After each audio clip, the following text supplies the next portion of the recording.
Hi, everybody. What's going on? Welcome to the Older and Doodle stream that is brought to you by, well, you know, the famous swan named Emily. Lizard. Voice actor. Swan named Emily, artist swan named Emily, voice actor Hunter, comic book artist Joey. I don't know gas leak anymore. in Hunter's house? I'm worried. Good lord, I ate too many bears. Yeah, done famously by the three of us many times before. If you've been a part of one, you know how crazy and antic it gets, how fun it is, and how much cool shiz you're gonna see. Can I swear? I don't remember. You sure can. You can Then swear. shit, you're gonna see some cool shit. You wanna see some shit here, boy. Much About to make a like name for myself. about to out make here. a name for myself. Amazing. So as always, guys, welcome, hello, and today is a special episode. We are doing the Older and Doodle Waking Fates, a preview episode. Preview of what? Of what, Hunter? What? Well, guys, I'll tell you this. Here's the first thing, okay? It's important. We have been Thank you, working thank on you. something Oh, I lost for you. a while now. We all disappeared, but we have been working on That's what I something. wanted. I want We've been working on something for a while now, and we have not said or announced it anywhere yet. But today you will get a small little sneak preview of what is going on. And we have talked about it a couple of times, but never, said anything official. But today we are saying it, and we have come together as a family, and we are creating a comic anthology for our D&D live play Coralthea Waking Fates. And not only that, but the anthology will be called, and can you show it please, Swan? Ooh, Or Full Joey screen screen. Yeah. Full screen him. Coralthea Waking Nightmares and Forgotten Fates. This comic anthology is going to feature 4 separate artists who are going to be doing one of each of the party members of the Stormbreakers from the live play, and they're going to be bringing to life the nightmares, turmoil, regrets, flashbacks of the characters for a nice themed anthology to give you a little insight into each of those characters and the journey that they are going on. So, woo! Big, Oh my God, Hunter, this is crazy. Who's involved with this project? Well, I'll tell you who's involved with this project. Maybe not. With project friend, and that is we have Emily Schwan, a swan named Emily all over the internet. We have Joey Schichtel, or Slooty Mage, all over the internet. We then have Joe Holly, who is also on the internet. A Holly named Joe, he goes by. That's it. I forget. And then we have amazing animator and creator of our Coralthea Waking Fates intro, Jeff Munn, who also is on the internet. Pocket science. I can't remember pocket science. Thank you, Joey. I was prepared and then I wasn't. Okay. Hey, you got too deep into the sugar-free gummy bears. They're not sugar-free. I would never do that to myself. But these 4 artists are amazing, and we've worked with them in the past, and they do such great work. And we just really felt that the 4 of them would be able to bring to life each of these characters. Now, we have 2 of you here right now. Do you guys want to say who it is you're doing, and then I will announce who the other 2 are doing? Sure. Sure. Not both of you at once. No, you pick. You tell us, boss. This one's easy. Joey, who are you doing? Oh, this one's easy. I'm the artist in charge of the Ra Ra Chiro storyline. It's easy because if you ever watched the live play, I am Ra Ra Chiro. That's crazy. So all of the art that you see for the game is Ra Ra Chiro because I'm also the artist for the game. Whoa! Blowing my mind right now. And Swan, Who are you taking over? I am taking over May's character, Moss, which I'm very, very excited about. Yes. So if you follow me on the internets, you have already seen me take on a Moss page where she wakes up with her new tattoos. So I'm super, super excited. It's like the sequel to this chapter you're working on right now. It's great. Not the sequel. It would be what's before Prequel? I'm working on the prequel that is the prequel to the the prequel of that page. Yeah. So yeah, these guys are working on those two characters, and then we have so like I said, we have Joe Hawley. He is working on Kate Thelmore, who is Carter's character, and then Jeff Munn is taking on Fizzywick Fizzy Fizzbang, which is David's character in the live play. They unfortunately could not be here tonight, but hopefully you will see them soon in the future.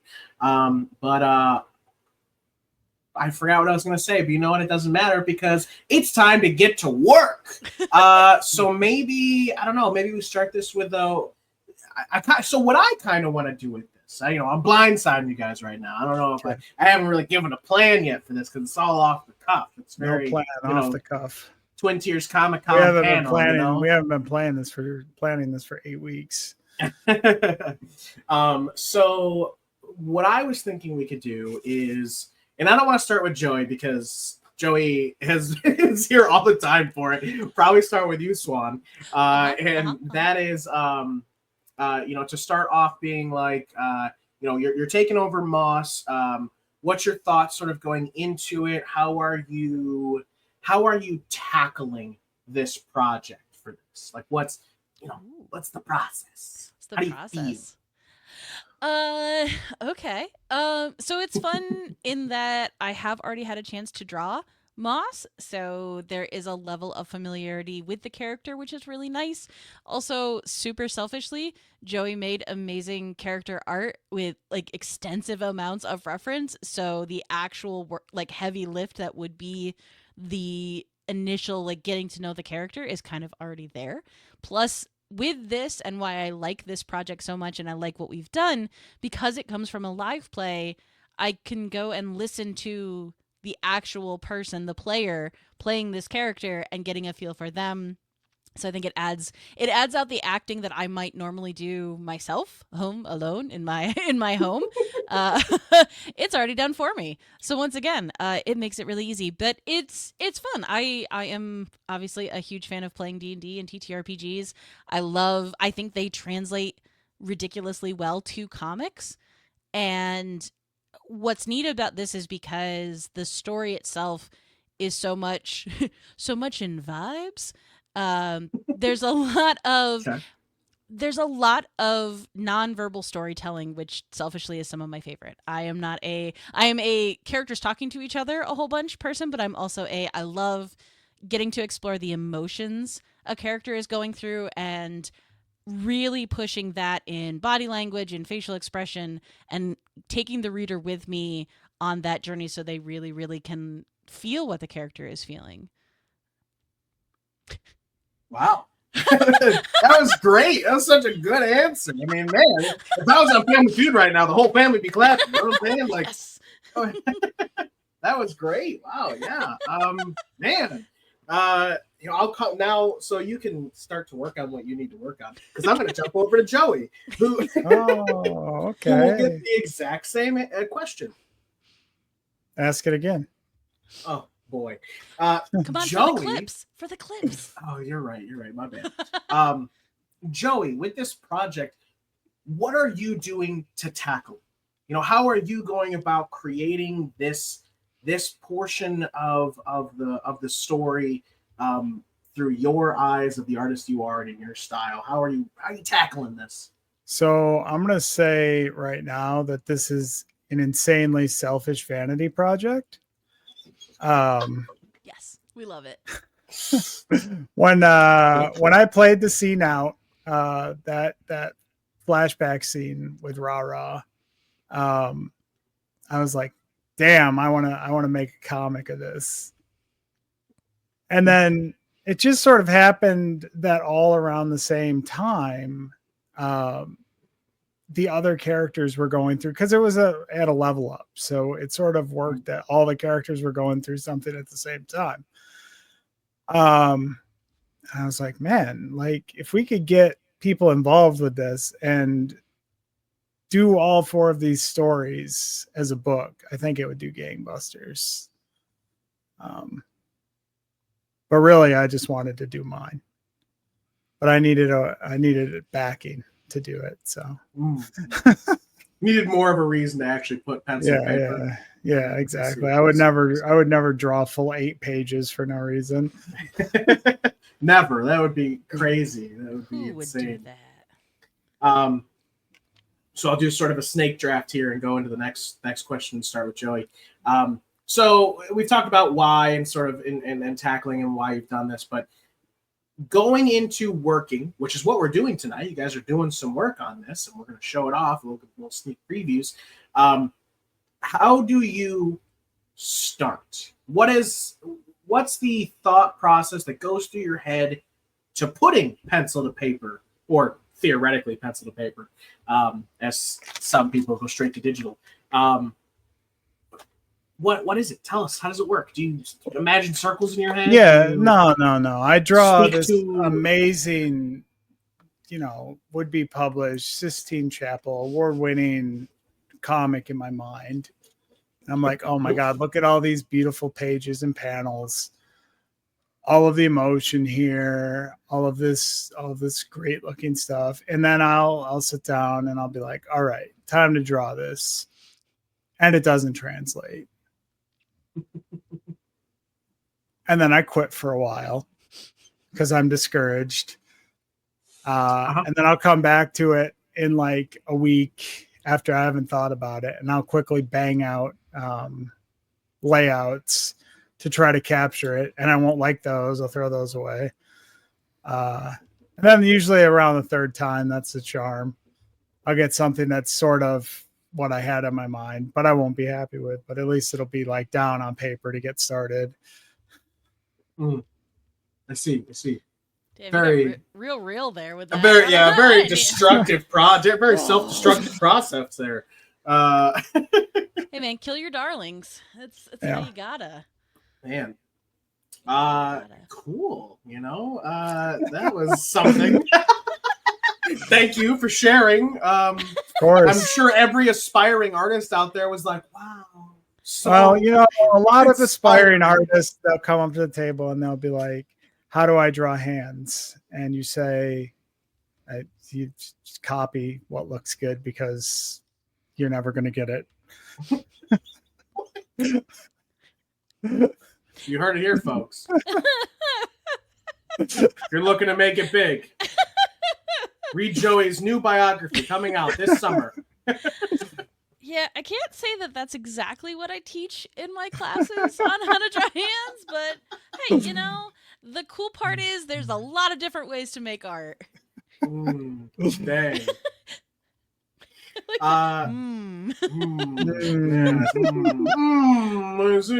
There are times, Hunter, when you go so hard into being a GM and you're just like, yeah, that's a thing your character could do. So we're looking to do this thing that's totally going to derail everything, but it's the only thing I've ever wanted to do playing D&D, and you're deciding now? Maybe not when you started. But anyway, I digress. So Swan, same question to you.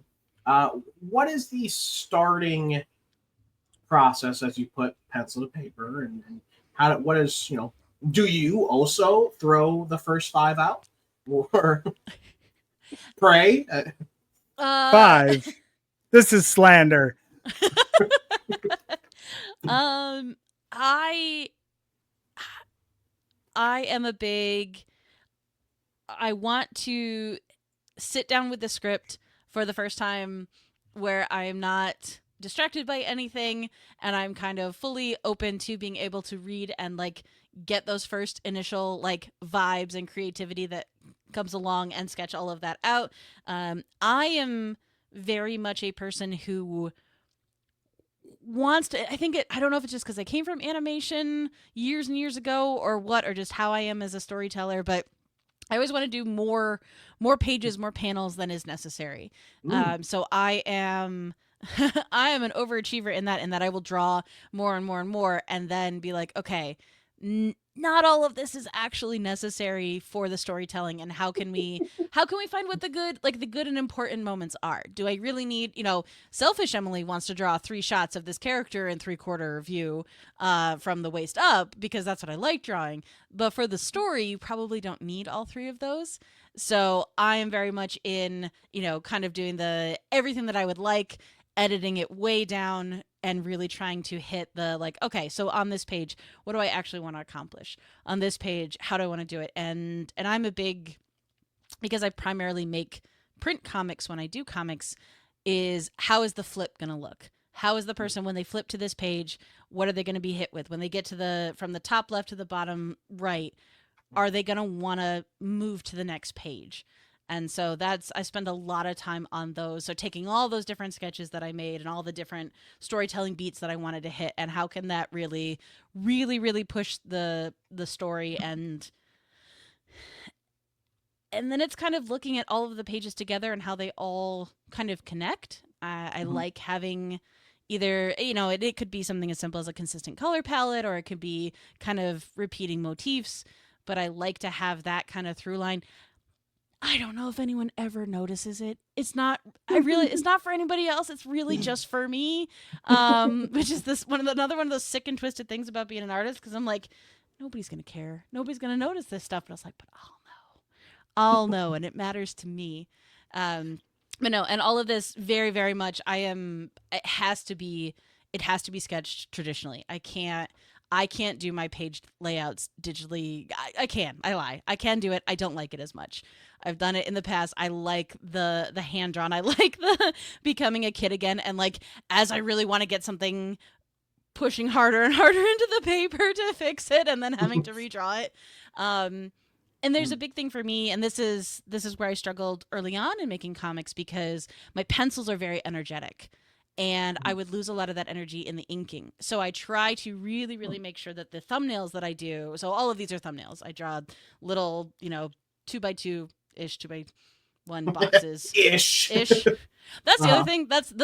I do this to myself and I regret it. I don't properly scale down my thumbnails. So I'll lay out a page and then I'll go to try and transfer it to a full page as it's supposed to be. And I'm like, well, that doesn't fit well at all, because I didn't bother to I was going to say 2x2. That doesn't really fit. Hey, that's should be it should be 3-2, because then at least it's a rectangle. Anyway. Yeah, you're not wrong in any of this.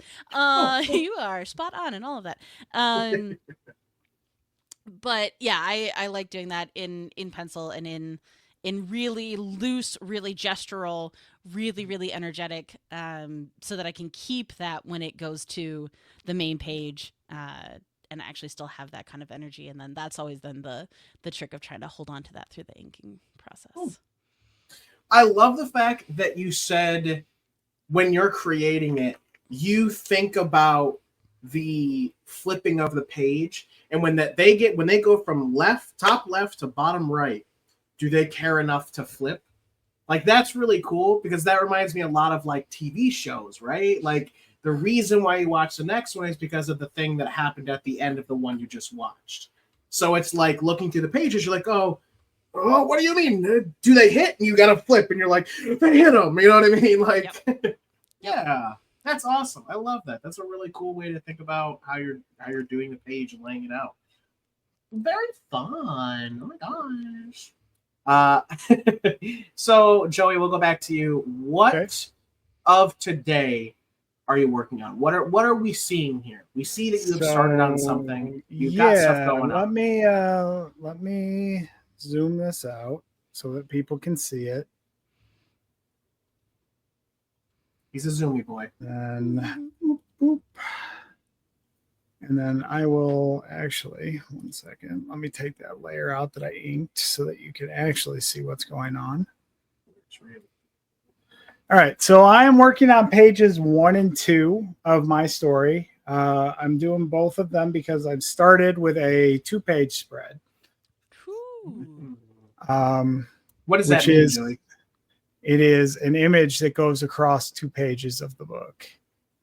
What?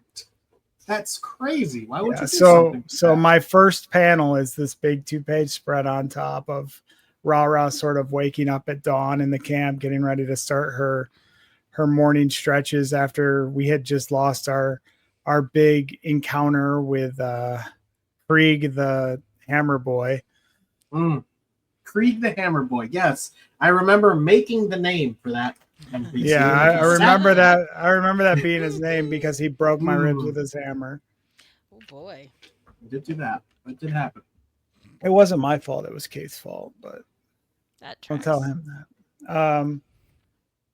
So anyway, yeah, I wanted to do this big, like, whole wide shot of the camp to start things. And then as Rara starts into her stretches and realizes she's still in a tremendous amount of pain, we sort of zoom in through that process till we get to her face. And then the last panel flashes back and we are going to see her young self. It's like what you were just talking about. Instead of Rara being, older, and then why is she a kid? And you're like, I have to flip. Cool. I like that. And then we will, why? The next page, get into why that is. Very nice. Very nice. All right, Swan, what are you working on tonight? I was going to start noodling on my cover, which is... Noodling? Use macaroni art? I would love to. Is that allowed? Can I? It is very super fitting for Moss. It's the original art page that we do. Yeah, that's gonna be fun to mail. Yeah, because cover is not a thing that I spend as much time on thinking about. So I was going to just kind of work some ideas of what I think could be a fun cover, in the sense of I want to allude to what's happening in the story, but not give anything away type of stuff. We'll see. Since I have such great resources here, I might, ask for ideas from the people who were there during that. Sure. moment. Do you have a little something you can show us, a little lifting up? What do we got here? I can, if people are interested, I can show. I don't have anything sketched for the cover yet, but I can show some of my thumbnails for my pages. Ooh. I don't see why not. I want to see them. Yes, let me get them all imported. That's why I was getting them all cropped and nice. You could actually so that they were the correct dimensions. Absolutely not. No, just so that there was not all the rest of my sketchbook in them like I did. Yeah, correct dimensions now. For one project, I think I actually built myself correct size thumbnails, and it was so nice. And I said, well, we did it once. Don't have to do that again. Never. Never again. Okay, cool. Yeah, good stuff. I am so kind to myself as an artist. Be kind. Redraw. Kind. I mean, I've done this gradient 6 times now and not gotten it on the correct layer. So. Oh, that's a whole mood right there. Oh my gosh. By the way, if anybody in chat has questions about the project or about their process, please ask, because I will make sure your questions get asked. If there's anything you want to know or whatever, what have you. I will say, while she's doing that, for any of the OND Waking Fates fans that are currently... Onyx already says, take my money. Well, you're about to say it again, I think. Yeah. For anybody who is already currently a Waking Fates fan, Older and Dumber has finally created some new merch for Waking Fates, and I'm going to go ahead and show that off right now. And that is a new sticker pack specifically for Waking Fates, where you will receive one of each of the characters along with a random D20. So the reason why that's fun is because it's a D20. You use that for D&D. You use that for D&D. It's D&D. Anyway, so however, with the random D20, There is an assortment of different dice you can get in there that range from common to extremely rare. Now, when I say extremely rare, of all the sticker packs we have packed up and made, there are 3 sticker packs that currently hold a D20 with a dragon's eye on the inside that moves as you roll it. And the reason why that's cool is because if you've seen our intro, dragons are a very important portion of it, of the campaign. And not only that, but that dragon's eyes are very specific and very interesting. So the idea is that one of those eyes is from that dragon. So there you go. Yeah, we have that really cool sticker pack coming out with very cool exclusive dice in them. So be on the lookout to see us at shows. Hopefully that was enough vamping for Swan. It sure was. When can they find you next? I'm gonna get rid of this. When can they find? Oh, I was like Wednesdays at 8 p.m. Hey, that works too. That works too. We do stream Wednesdays 8 p.m. For the Waking Fates campaign. Now, you guys will be able to find us, Older and Dumber, next at Fairfax Comic Con in Virginia.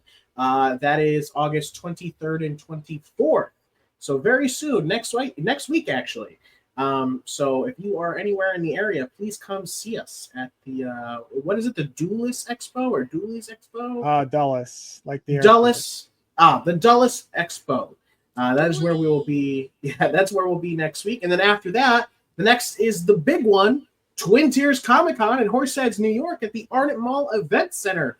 Please don't miss out. And not only that, guys, but T2C2 is going to be another huge show this year, not just because we're there, but because that is when you guys will be able to pick up physical copies of the book. That's right, motherfuckers.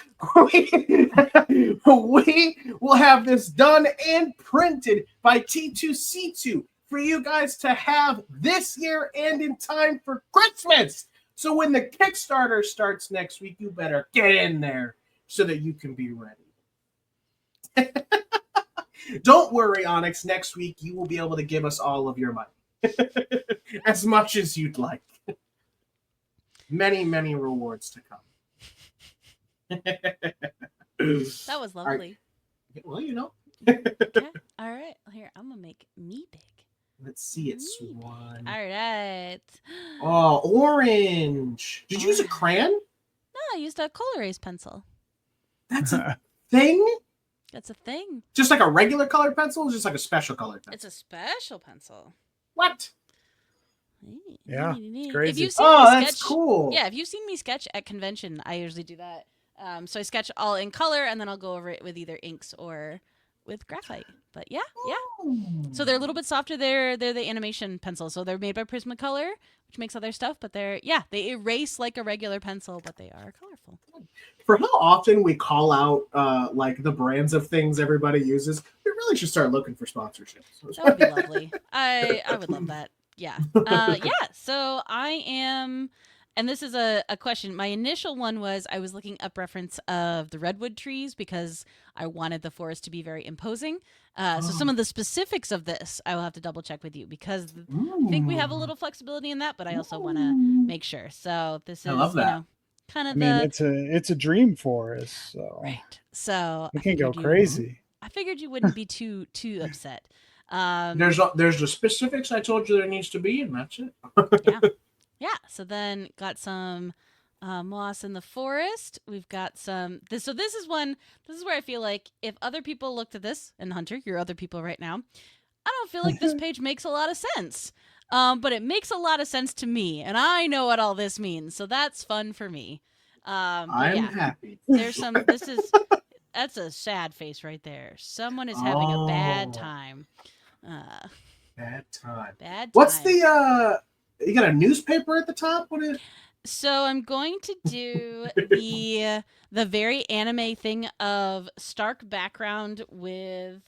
Let me draw in here. Oh my God! Is Moss on the swing? She's not on a swing. Naruto? Naruto? No. So it's gonna be like a crackle, and then this is where all of the text for that part is going to live, so that it's really stark. So she's very much kind of reverse silhouetted, black background in her, and then all of the text and her reaction to that, and then we've got clearly Rara and Fizzy and Kitty. Oh yeah, obviously. It's kind of like Mickey Mouse ears. That's how I indicated Rara. Nice. Once nice. again, Okay. This is true behind the scenes. Well, These you're are- gonna do great, Moss. Holy yeah. shit. Having a bad time. That's another having a bad time. Mm-hmm. I love that your bad times are like the equivalent of when you watch like a horror movie and the kid made a drawing of the ghost or the monster, and it's always like a stick figure with just a bunch of red in it. Mm-hmm. Yep. Here's my big splash page. Really spent a lot of time planning that one out. Oh yeah, I mean that's so detailed. You can just put that in the book right now. Is that what am I looking? Is that a nose or a mouth? You'll see. You'll see. All right. It'll all be All right. made clear. Yeah. So then going through her feels, having her final thing, and then I didn't like how that last one looks, so that's the last panel I have to figure out. But yeah, that's the last kind of somewhat spoilers. I guess if you've already watched the episode, you already know what happens. Set it up. Yeah, I want to have, because it talks about the ethereal, like the creatures coming off of her, so very like blue light and stuff like glowing up off of her skin, and showing all of that. So, yeah. So I see you've got three pages here. Or sorry, 3 pages. Jeez. 6 pages. I have 2 rows of 6 pages. Or no, now you Yes. got me doing it. 2 rows of 3 pages. We got there. 6 pages. Is that because you remember you had said, you're like the director who films 3 hours, then has to cut it down to an hour. Are you planning for 6 pages, 8 pages, 12 pages, 10 pages? At this point, I'm planning for 6. Okay. I think that hits well because a lot of the other stuff is so internal with some of it. But this does leave me, and with the splash page, it does leave me some space. If I wanted to do more in that splash page, I could take out it being a full splash page and cut it up if I needed to. But yeah, I think because I had it longer, and it ends up, I don't know, it ends up feeling too drawn out. Okay. But yeah. We'll see. Yeah, I was gonna She's say. like, it's 6 pages. She's like, guys, I did 12. I don't know what to do. How did this happen? I don't know how it happened. I just kept drawing. Oops, 12 pages. Demon Slayer. Yeah. Nice. But yeah, no, I'm feeling good about it. I like it. And so kind of along these lines, and what I will explain some of my scribbles a little bit more. One, because I like the idea of the redwoods being so, this is the details just for me and probably for nobody else part. Redwoods being so very tall and straight, and that being a big part of it. So you're going to consistently see, kind of this big splash page up here, and then like straighter, smaller panels down here as a motif, and kind of this consistency of the straight up and down lines there, and then all of the like roots and tendrils coming through and kind of breaking that. So it's the organic mashup with the very, very like straight lines. So Yeah. Very nice. Very beautiful. Yeah. Very nice. Thank you. I'm Yeah. excited. Making me speak a lot. Yeah, I think that's the other thing too with the splash page. I didn't newspaper this one, but I think this is the other one that has the text on it. Okay. So yeah, so this one's interesting because there's not a ton of dialogue. Like I said, so there's a lot of just the visual storytelling, which, like I said, is a big fun thing for me. Yeah. So. You know what I would love, guys, and here we're gonna get into it. So things like what Swan's got right now on the screen. And, I assume Joey hopefully has pieces like this saved as well. Because I think I'll go to him next, but I think he does all of his digitally. He doesn't do any physicals, maybe. I'm not sure. But anyway, oh, he's got a piece of paper. November 17. Anyway, no, 8x11, whatever it is. Anyway, I would love that, like when we get to those, because we had talked about for everybody listening, obviously, we had talked about that there's going to be obviously your guys' comics, but in between each of the comics.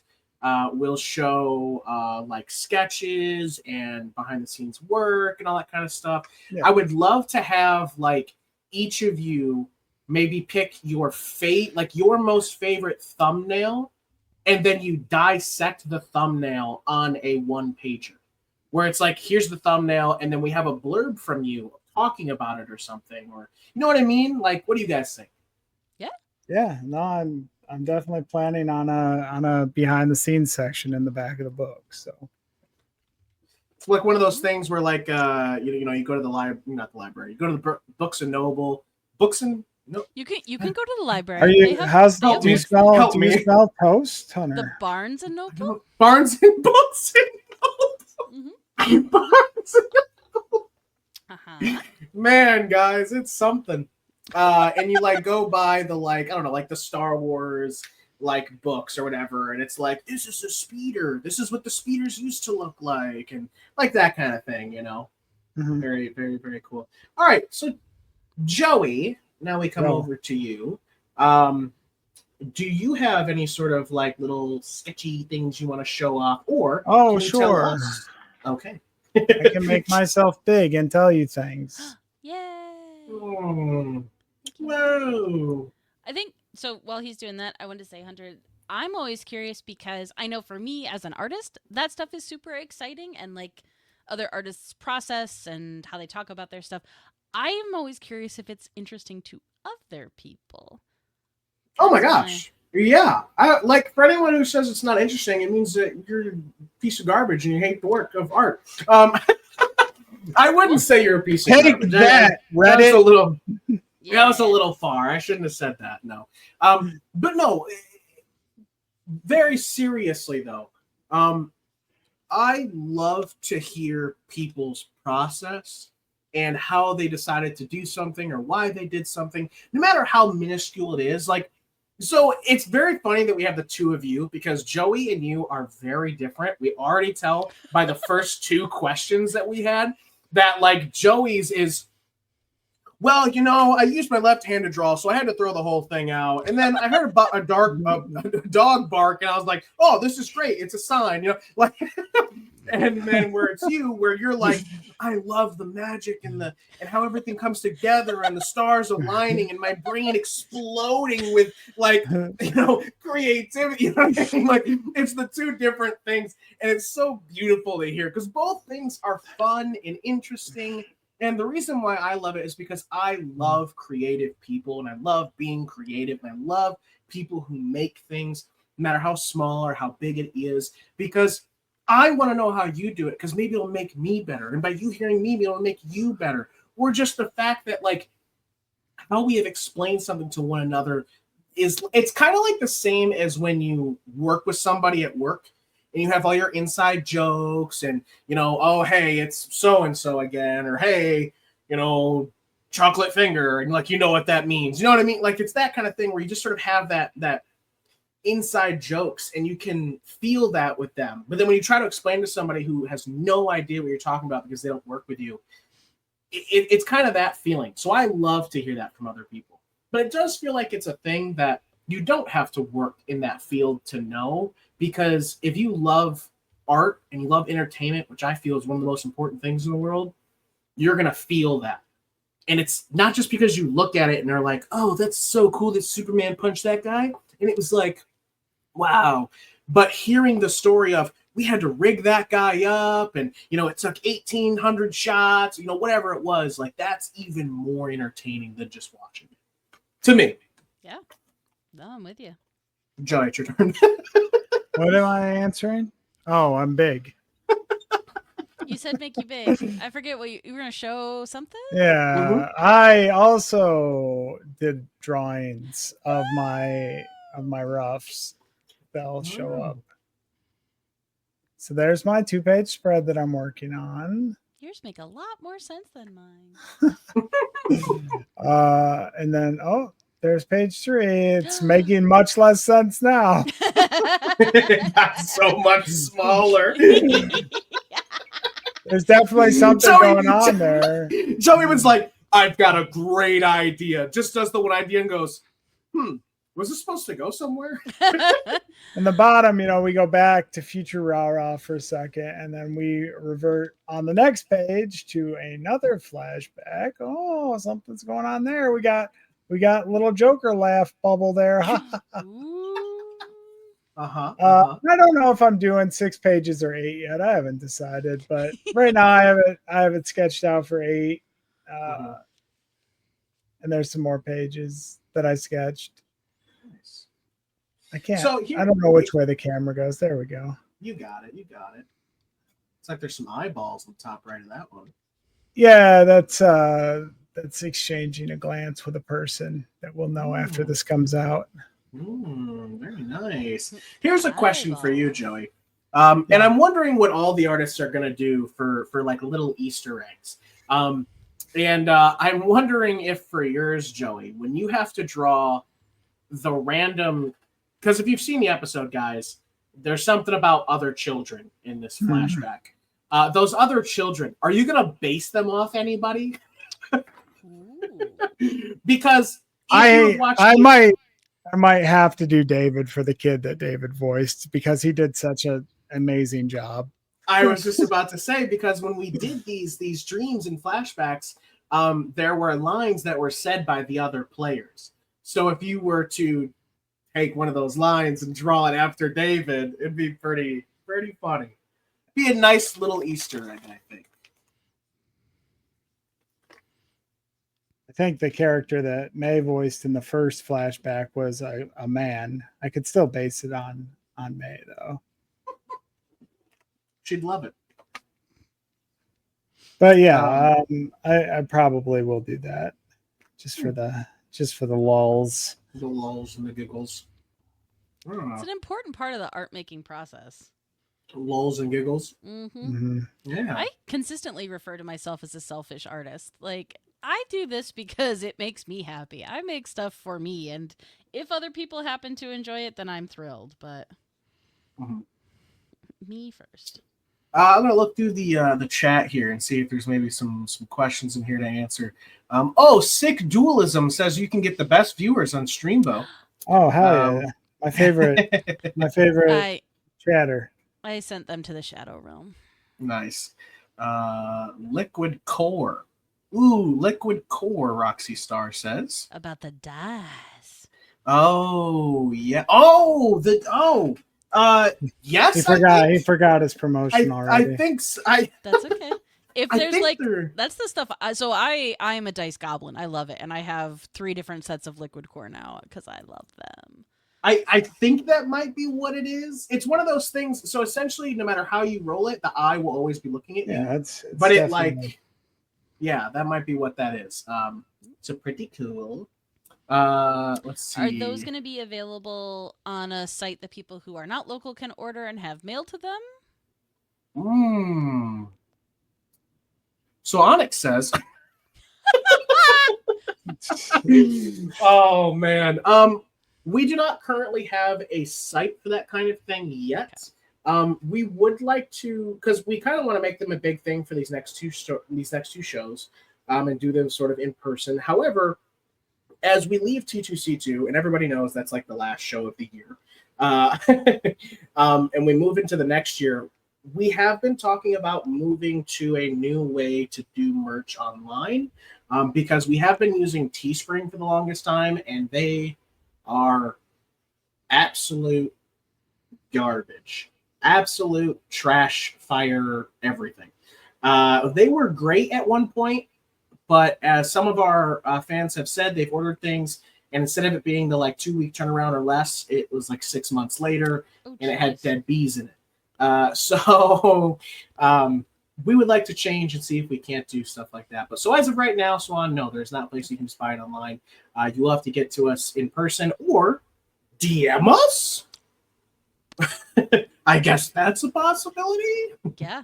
I was gonna say for a bunch of the podcast stuff that I'm doing, we use Fourth Wall, which I really, really like. And I'm pretty sure so they are print on demand for a lot of the apparel, but you can also list. I say this with 85% confidence. You can list physical items that you already have on there that people can still add to their checkout, and then they might then ship from 2 different locations. But Fourthwall.com. I think so. Wow, they look a lot like Teespring. That's the thing. Like a lot of them all kind of go off the same base model, but I will say we have had a lot of luck with them, and the quality is decent on the shirt. So, well, we will definitely look at them and see what's going on. I do like it. Anyway, continuing here through the chat. When are you guys going to start selling sticker packs, and how much monies does one cost? Oh, the monies. Well, so for this sticker pack specifically, the D&D one, we were going to do a price point of 15, so 4 stickers and a D20. 15, I said 15 for the die and 4 stickers. And then we have some other sticker packs that are coming out as well, except they are downstairs, and I don't feel like going and getting them. But there are more sticker packs to come as well, so be on the lookout for those. But the first time they will be sold is in Fairfax. So if you will be in Virginia next week, and then we've got Demon Slayer LOL, Embarrassing Hunter, Books a Million, Barnes and Noble got smashed. All right. Rupees, do better, Hunter. Thanks, Onyx. So let's get real. Okay, let's get 1-to-1. Where people stop being nice and start being real. Are we gonna be trapped alone in a house together for a while, Hunter? Oh gosh, is this the real world? Someday, who knows? The future is bright. The future is us. That's what I would like to say. Future is Fortnite. Foundation. Both of you have been pretty connected to Coralthea in the last year. Obviously Joey, because he's a player in it and has actually not only been a player in it for this year for Waking Fates, but has been a player in Coralthea for years because this is an ongoing campaign. And Swan, you've been with us for this whole year and even before that as well, because we're longtime best friends, But with that being said, I would like to hear sort of your guys' connection to the characters and its story, and maybe why how that's going to help do what you're doing. Yeah. Swan, you sound like you were ready. I was, and I was going to say, for a second, I really thought you were going to ask about our connection to each other, and I was like, well, Joey and I had missed connections in college. Yeah. Missed connections? You guys were all up on the... Oh, okay. Oh, wait. Hold on, now I'm losing my mind. We broke him. I need a sip of Coke. Yeah, sip of Coke to calm myself down. So you both posted a missed connections for each other? Is that what we're saying? Not exactly. Not Do exactly. you guys remember missed connections? Do you guys remember that? Oh, yeah. Yes. Anyway. Yeah. No, it was more Joey and I are both attendees of the Art Institute of Pittsburgh, although I think there's a small chance that we overlapped in the times that we were there, but it managed to just miss each other, and it wasn't until you were on your way out, I was on my way in. 2011 when we started doing shows in Elmira at the Elks Lodge, where we actually met, and I feel chatted about I was like, oh, where'd you go to school, and found out that we both went to the Art Institute. Yep. So. Did you go to school? Nice. The same. And actually, isn't the fun fact that all of our artists went to? Yeah. Yeah. All of the artists for this project went to the Art Institute of Pittsburgh. Yep. Back when it was still a school. I was about to say, it's so crazy because it's not a school anymore. But what's even crazier is that you guys call it AI all the time. So if you're like, oh yeah, I went to AI school. We went to AIP. Yep. It's just funny. Not generative AI school. No. Which is what we need for the future. Oh, Joey. Which I think is funny because at this point I'm like, did it really exist? Did I really spend time there, or did I just imagine it? The whole school was AI generated. Yeah. Not the way we set up those render farms. There wasn't any computer doing that much work then.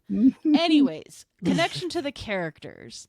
The world, all that stuff. The world and all that stuff. Yeah. I mean, I think first and foremost, I think it's very important that I have now watched the Coralthea explainer video, I think about 15 times. So I feel very connected to that. Views. Throw some comments on there too. Engagement, yeah. No, I mean, this is shameless, but technically you've already hired me, so I don't feel bad about it. I think you're a really good storyteller, Hunter. I like the way that you build worlds. I like the way that you talk about them, and I enjoy the way that each of the players plays their characters. Make fun, like in all of the clips that we had done previous to this project for Older and Doodle. Like, they're fun clips, they're funny moments. It's the beautiful thing about D&D that I love so much, that you'll have the crazy, like, coked out of his head speedboat guy one moment, and then you'll have the kid who is actually dead and missing his family in another beat. And it's these side-by-side moments that make D&D so rich and so engaging. And I think there is a part of me too. I mean, I love a druid character. I love even a druid coded character. So that's just a fun perk for me. But I like the fact that May is not the most experienced player, and I think that brings a really neat. I say naivete in the most non-pejorative way. Like, it is a fun thing about playing with new players because they don't have 30 years of D&D knowledge. So I think sometimes the ideas that they come up with are different. And what was my early days of, I don't know, I'm supposed to check for traps because I've never played D&D before.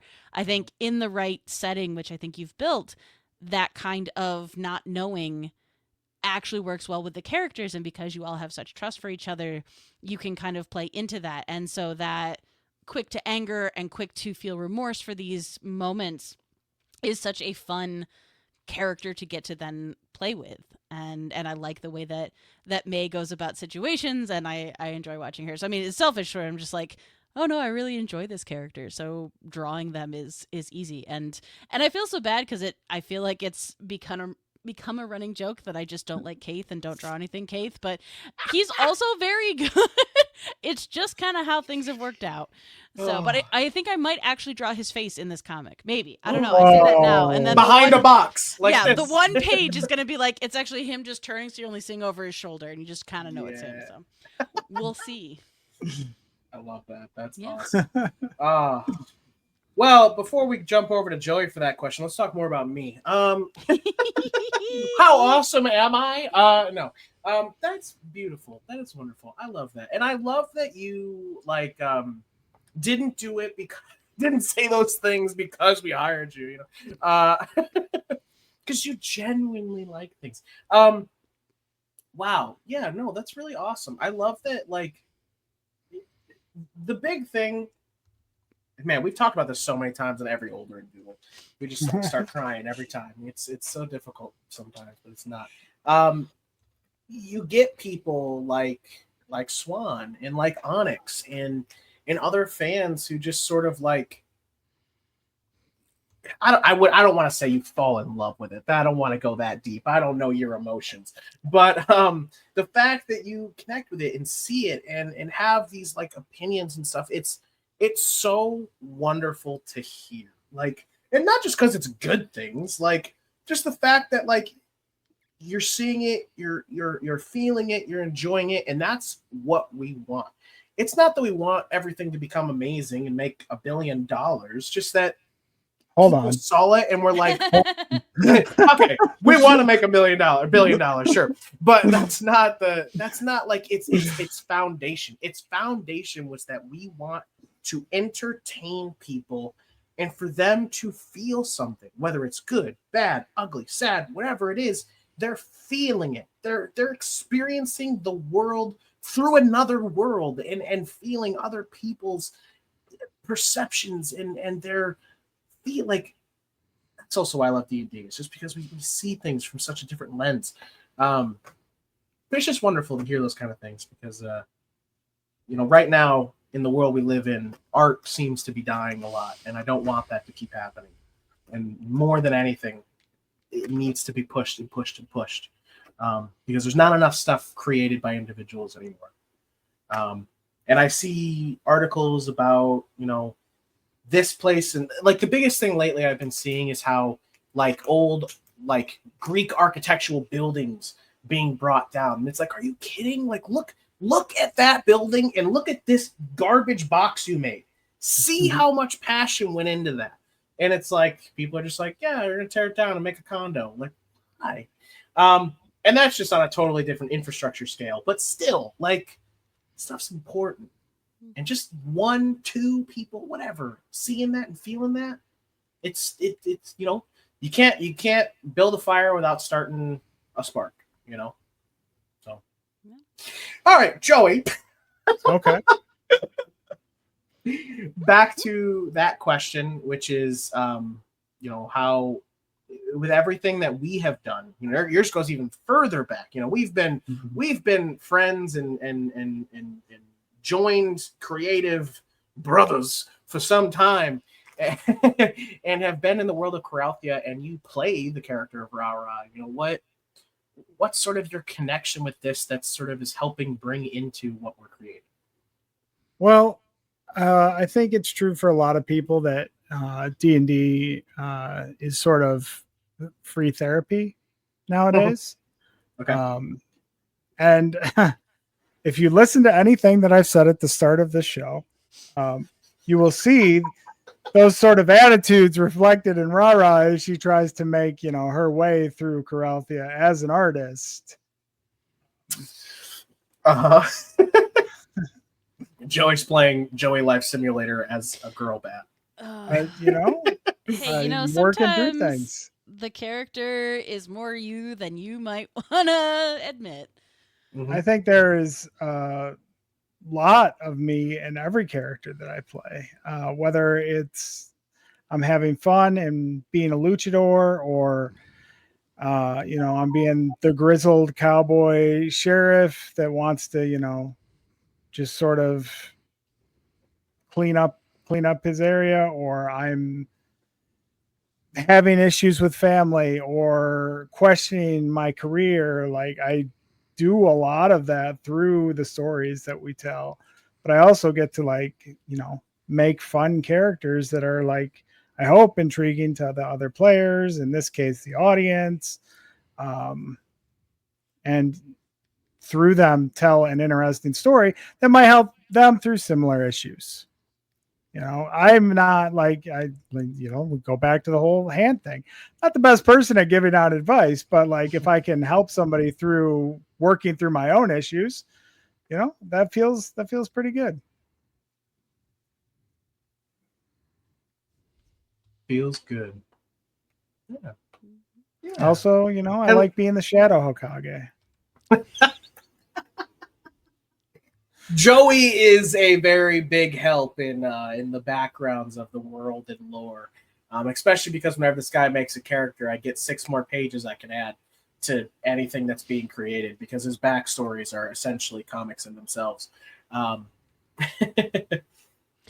It's a thing I love. I wanted to add, as you're talking about it, it's something that I think is very important, and along the lines of placing importance on art, is I am happy to do things for the goofs. And I don't think that, even though much of the D&D that I play is in a sense monetized, because we record it, we release it as podcasts, we do all of that, but I'm happy to do it for the fun of it. But there's something very special about the way that you approached this project and the level of seriousness that you brought to that.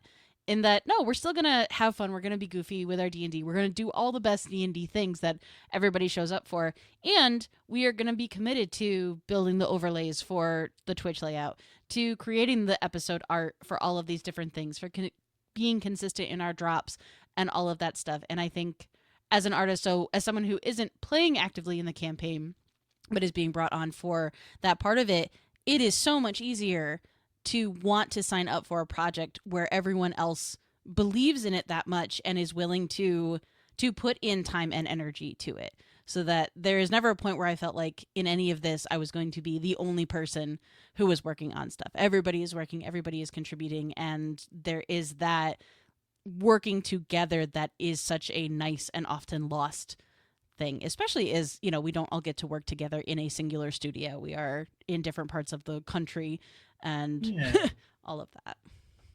Well, you know, once we make it big, we're gonna buy a studio. Everybody can come there. You know, we'll buy a content house for everybody to live in. You know, whatever it is, you know, we'll figure it out. No, you're right. It's very. I love that. I love that you said that. That's very. That man, without going too deep into the behind the scenes, that means a lot to me. Joey, it means a lot. It means a lot. And that's really awesome. Because doing this stuff, it can be difficult. It can weigh heavy on your mind. Anybody that's played normal D&D knows how hard it is to schedule D&D, and we're basically playing 52 weeks a year. Yeah, uninterrupted. So right. So it's tough. It's difficult, but the reason why you struggle through that tough and hardship is because it's fun. It's worth it. You know, it just feels good to come together every week and connect and be and live in something that it's imaginative. It's not the real world, but to us it is. In that moment, in that time, that 3 hours every week, we live a new life where we can experience things unlike any other time. And it's beautiful. It really can help you just work. Like Joey said, it's free therapy, you know? But not even just that. Like, it's a place to be more of the you that maybe you don't get to show the rest of the world on a day in, day out basis, because you've got that 9-to-5 job where, you know, everyone who's there doesn't know what you do and even know who you are, because you work for a $1 billion company that has like 10,000 employees, and every single day you feel like you mean nothing to them because you're just a cog in the machine, or, you know, you live in a really populated area, and no matter what street you walk on, you see 100 different faces, maybe the same every day, but even though they're the same every day, you haven't once said hello to them. Or maybe you even work at a gas station that you work from 6 p.m. to 6 a.m. every day, and you see absolutely nobody because it's on the highway and everybody who shows up just fills and leaves, or whatever it is. As connected as the world is with the internet, sometimes you feel the most disconnected in the world. You feel alone. And this thing we do every week, where we get to meet up and just kind of spill it all out, it's beautiful. I would argue that, you know, a lot of people say that we are more disconnected now than we ever have been. Mm-hmm. So, yeah, I think you're right. Like, things like this are important to, like, just have that community connection. And that's why I feel art is just so important. Art throughout history, proven time and time again, brings people together in a way that walking next to them for 5 years straight on the street, never saying hello, can change. Like, it's just so amazing because it opens up our minds, opens up who we are. And art is so compelling that you have to say something sometimes, and it gets that conversation going. And yeah, I think without art that we aren't who we are anymore. So big, important, mushy. Oh, Words. man. Words. Chat, what do you think? Give us your thoughts and your long essays in the chat, and I will read them out. Whatever you want. Ask questions, something funny, so we don't have to cry anymore. Well,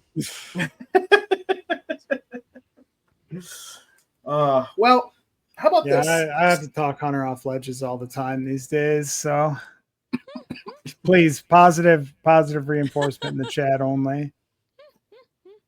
No, I think we're also very lucky. Not just the Comic-Con community that we have, but a lot of these creative groups that we have. Like, there are some really, really great people who constantly hype us up, constantly support us, or even just being like, "Hey, I like this thing you made." And I don't want it to be the only reason I do art or why I keep doing art, but boy, does it help.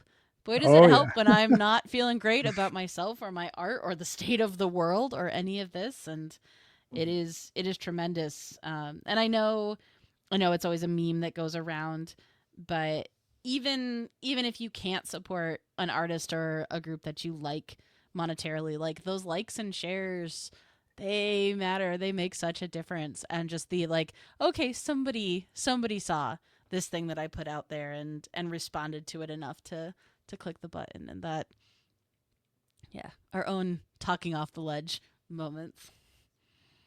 Art forces you to hit the like button. Yeah. Oh, man. Yeah, it kind of piggybacking off how you said these communities are so amazing. Like, I remember many of years ago, many moons have passed. Many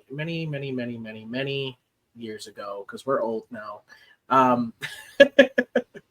When I first met Joey and sort of got into this world, and it was crazy because before I met Joey and before I sort of came into this world a bit more, Hunter was like, "Yo, I'm thinking about running this Mass Effect game." And I was like, "Don't do it." It's crazy that he went right to that because that's not even the story I wanted to bring up, but we've talked about it so many times. Don't do it, Hunter. And then, I did it, and then I still think it was one of the best decisions I ever made. No, I think one of the best decisions I ever made was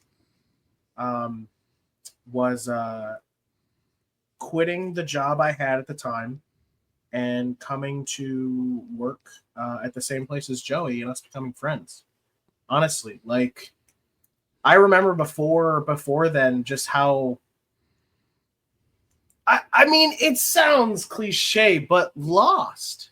Like, I thought I knew what I liked in the world. I thought I knew sort of how I was supposed to see things and do things. And I was young. Everyone who's young thinks that.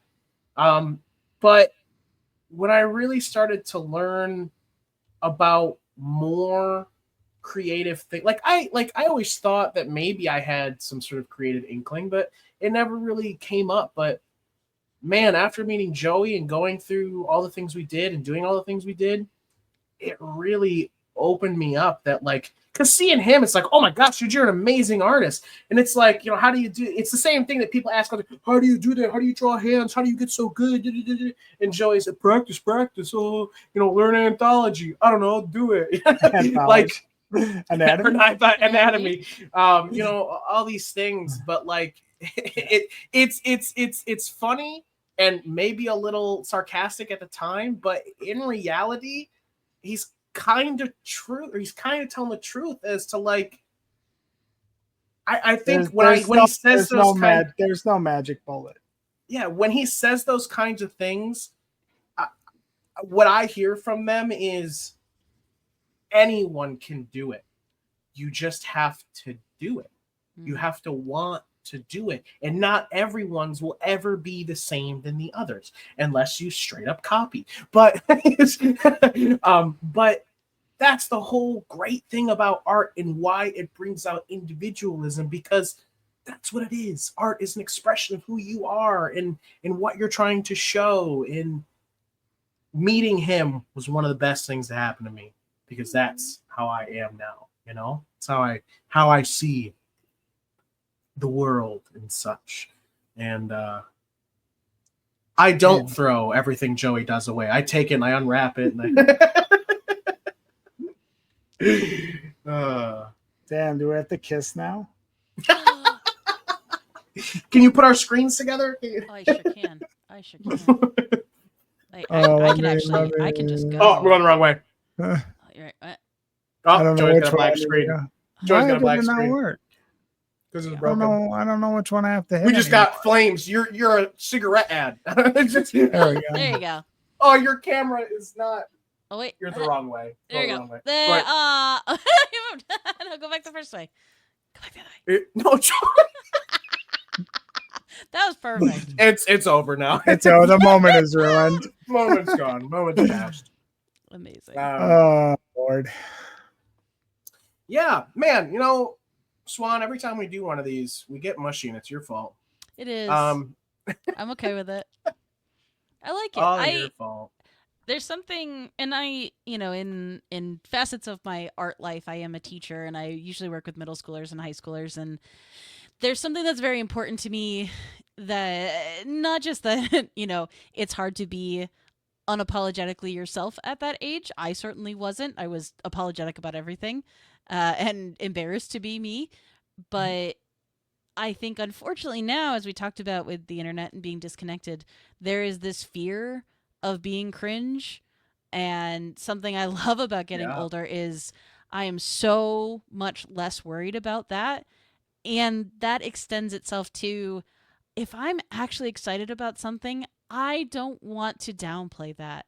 I'm excited about this thing. I am hyped about this thing. There is no shame in that, and that passion and that excitement. And no, is every single idea that I have the perfect one? Certainly not. But getting excited about a project, feeling that it is important, is something that you shouldn't be afraid to show. And I like to remind the kids, I'm like, no, because if you talk about this thing and you're excited about it, other people will be excited about it.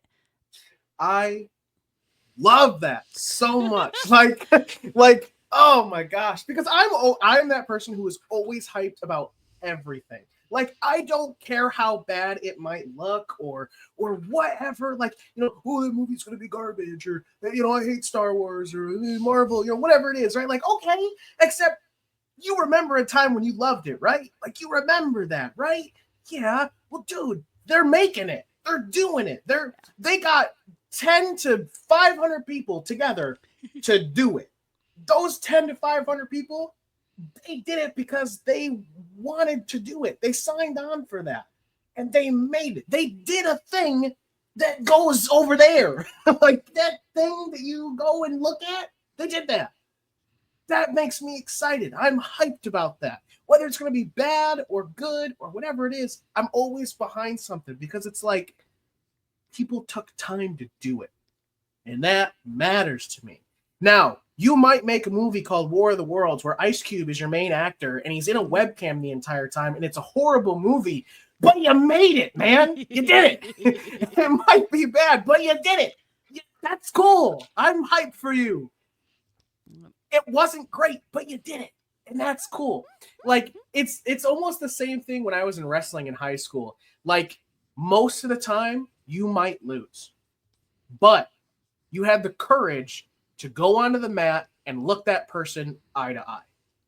Doesn't matter if you're going to lose. Doesn't matter if you were going to win. You did it. And that's respect. Doesn't matter if it turns out bad. You did it. And that's respect. Unless you really kibosh something. Like, I mean, real bad. But most 90% of the time, it's respect. And so yeah, how you were saying that, like, and that's a big thing nowadays too with kids. Like, I talk to my niece and nephew, I'm like, oh my gosh, I'm so excited for this thing that like they could be excited for it too. And they're like, oh my gosh, like I don't know, like it's so like too mainstream. What do you mean? Just like it or don't? Like, pick. You don't have to follow everyone else's likes. You can like your own thing. Roxy Star says save, guys. Oh, hey, good call. Nice.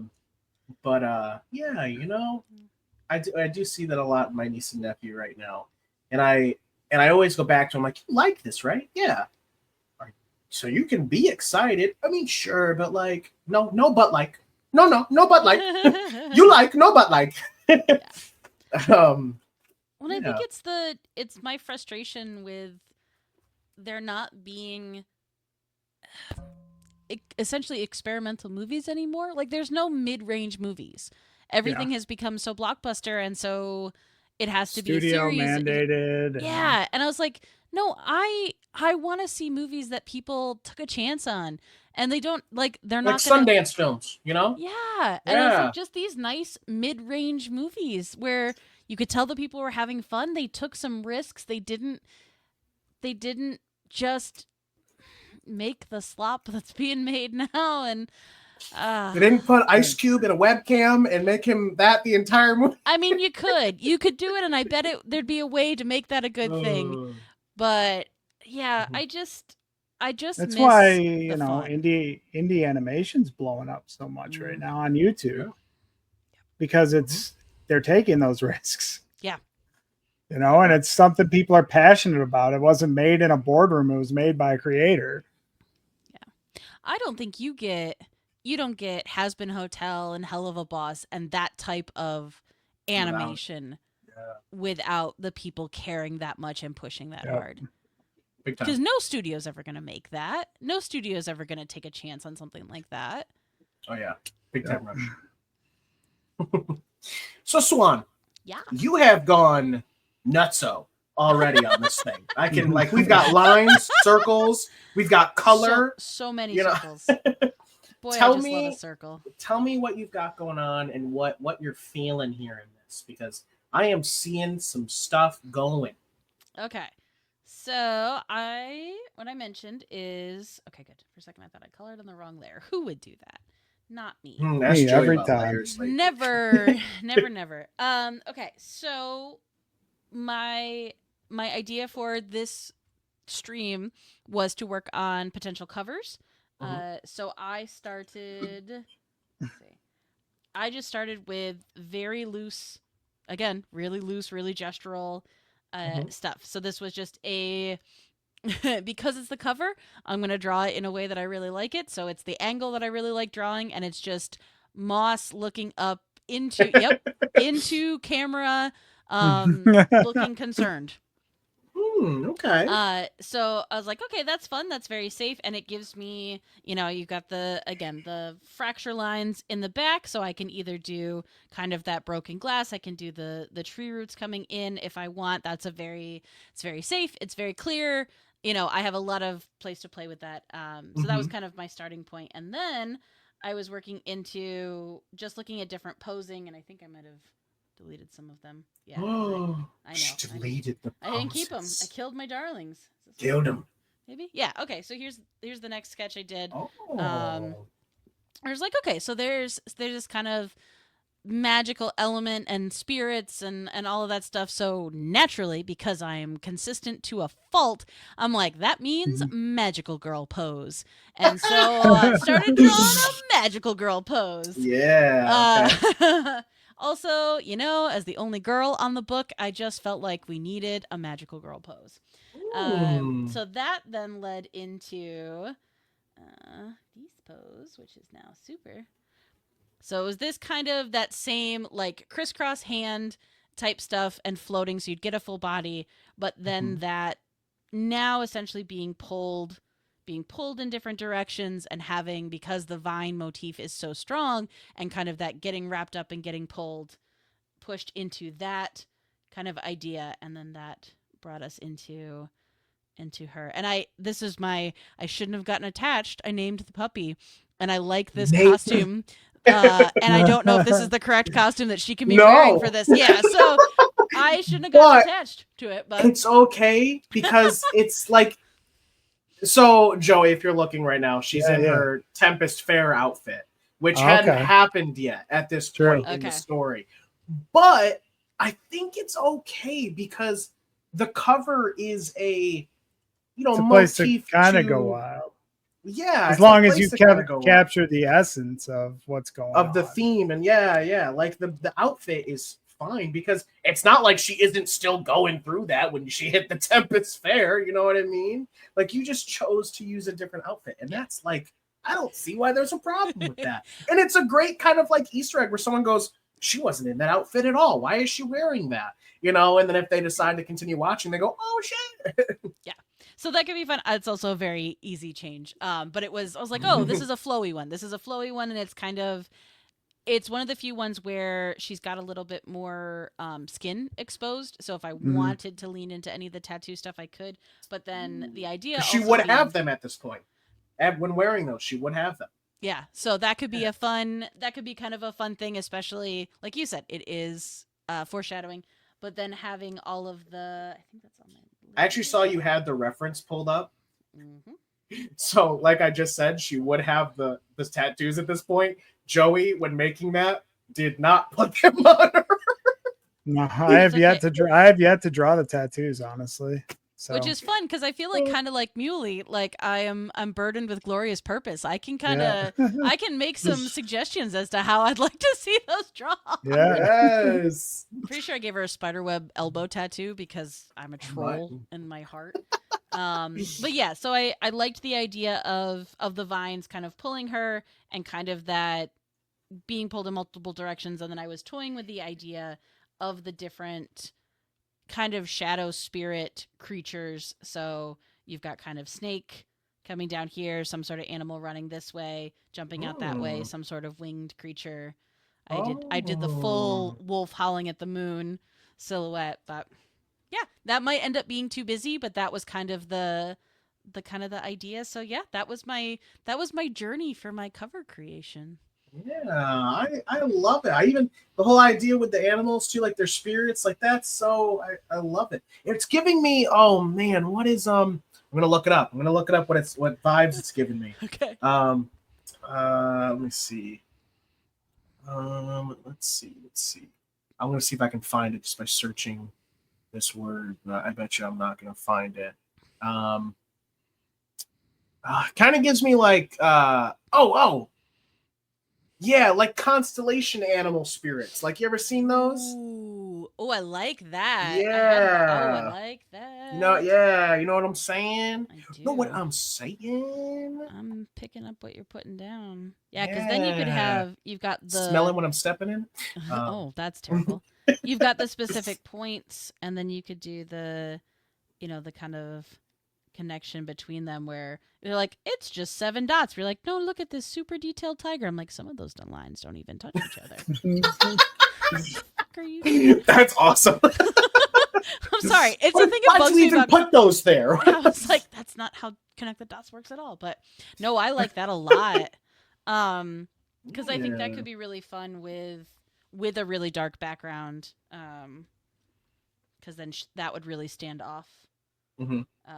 Of that, and then if you did vine stuff, that would really heck yeah pop those.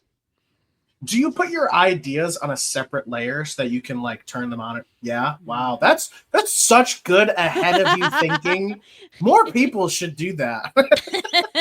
Ask me how many times I don't do that and get real sad. Yeah. Do you do that? Do you do that and then go, well, guess it's not an idea anymore? At one point I'm pretty sure if you go back and watch the VOD, I'm pretty sure you can watch me be like, oh, I drew that on the wrong layer. Okay. I'm better about catching it now, but I still still very, very, very good. Joey, that is the biggest sleep bubble I've ever seen.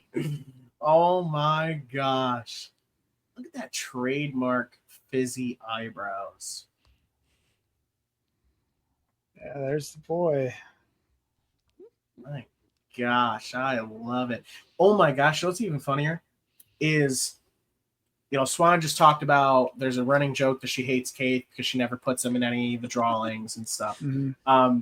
What Joey is drawing for his comic won't have a single instance of Kate either because he wasn't there. He wasn't even in camp.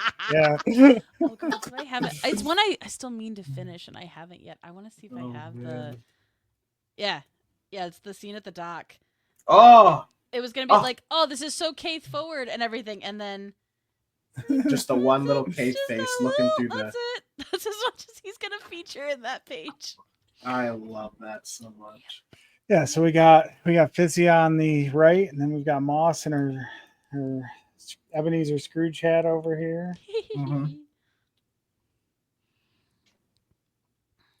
This is the I think might be the only time that they appear, depending on how many pages they wind up doing. Okay, the other characters you're saying? Yeah, gotcha. Rara didn't have that moment in her flashback where everybody was like, "Hey, we're here to help you up and give you a helping hand." And it actually happened afterwards. So yeah, it's really, am I going to add that to the scene or not? So okay, Hunter, but also like seriously, how is that? How are the double dots on its back foot 2 feet? There looks like he's got 5 feet. He's got 5 feet. There's no leg here. There's no leg here. Yeah. So, but yes, I love that because I think that's a fun. It does exactly what I wanted it to do with signaling to all the different animals and all of that, but it can be subtle enough that. Yeah, and it's not that busy, Yeah. Collaboration. Ooh. That's stupid. Joey, looking at your image zoomed out and seeing how like you're doing everything except Rara first, but you've put this like whited out version of her. It really feels like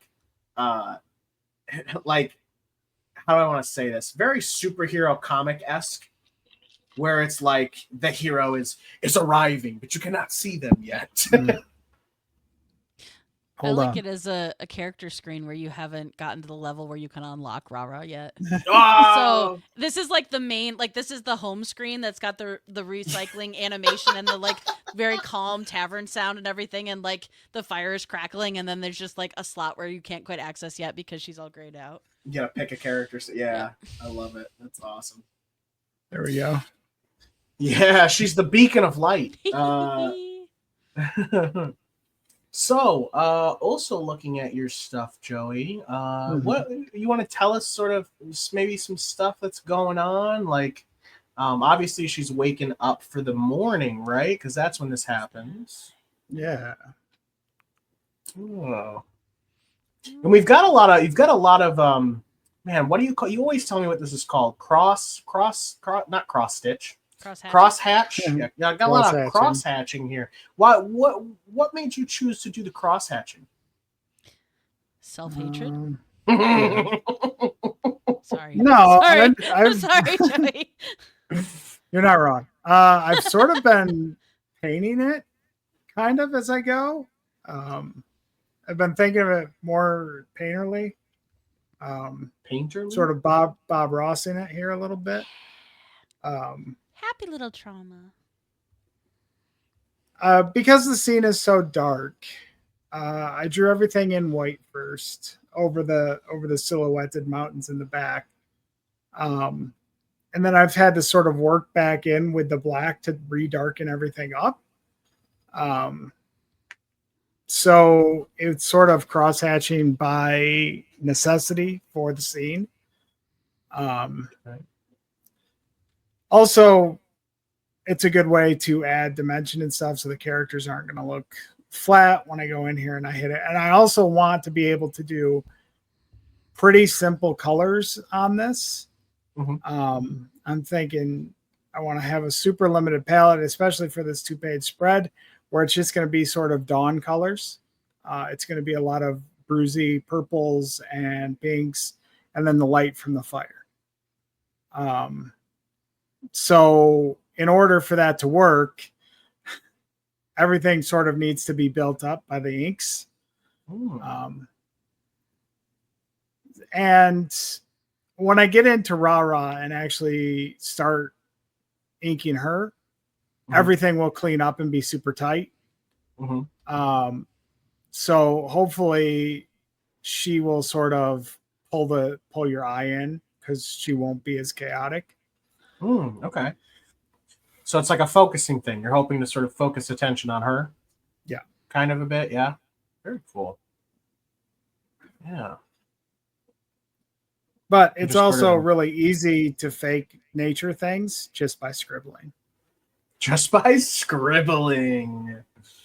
I love it. That's awesome. Yeah, I'm just sort of like taking this in right now, man. Sort of looking around, and like I love little Sable looking like a little Pikachu, just chilling on moss. Little companion. All the Z's. What is going on over by you? What just happened on Swan Street? She's really getting the constellations going. I am. Like 100 animals now. I'm doing all the references.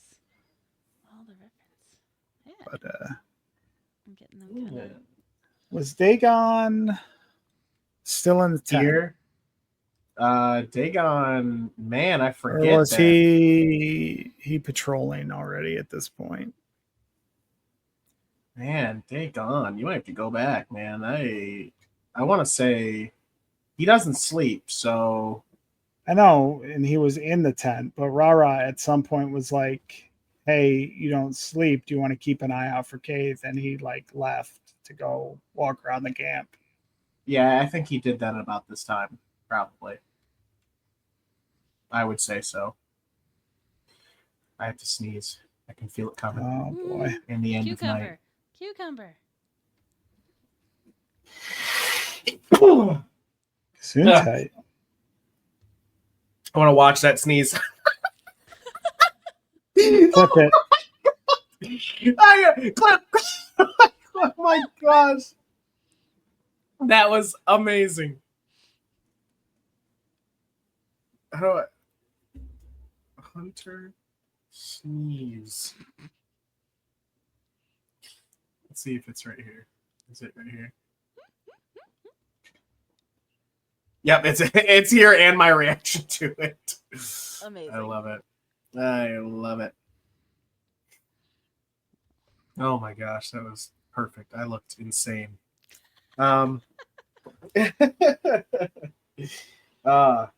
is actually hard for me to work this way. Knowing this is going to be my final product on this, because I'm usually such a perfectionist when it comes to my inks. I usually have to pen tool my inks or else I'm not happy with them.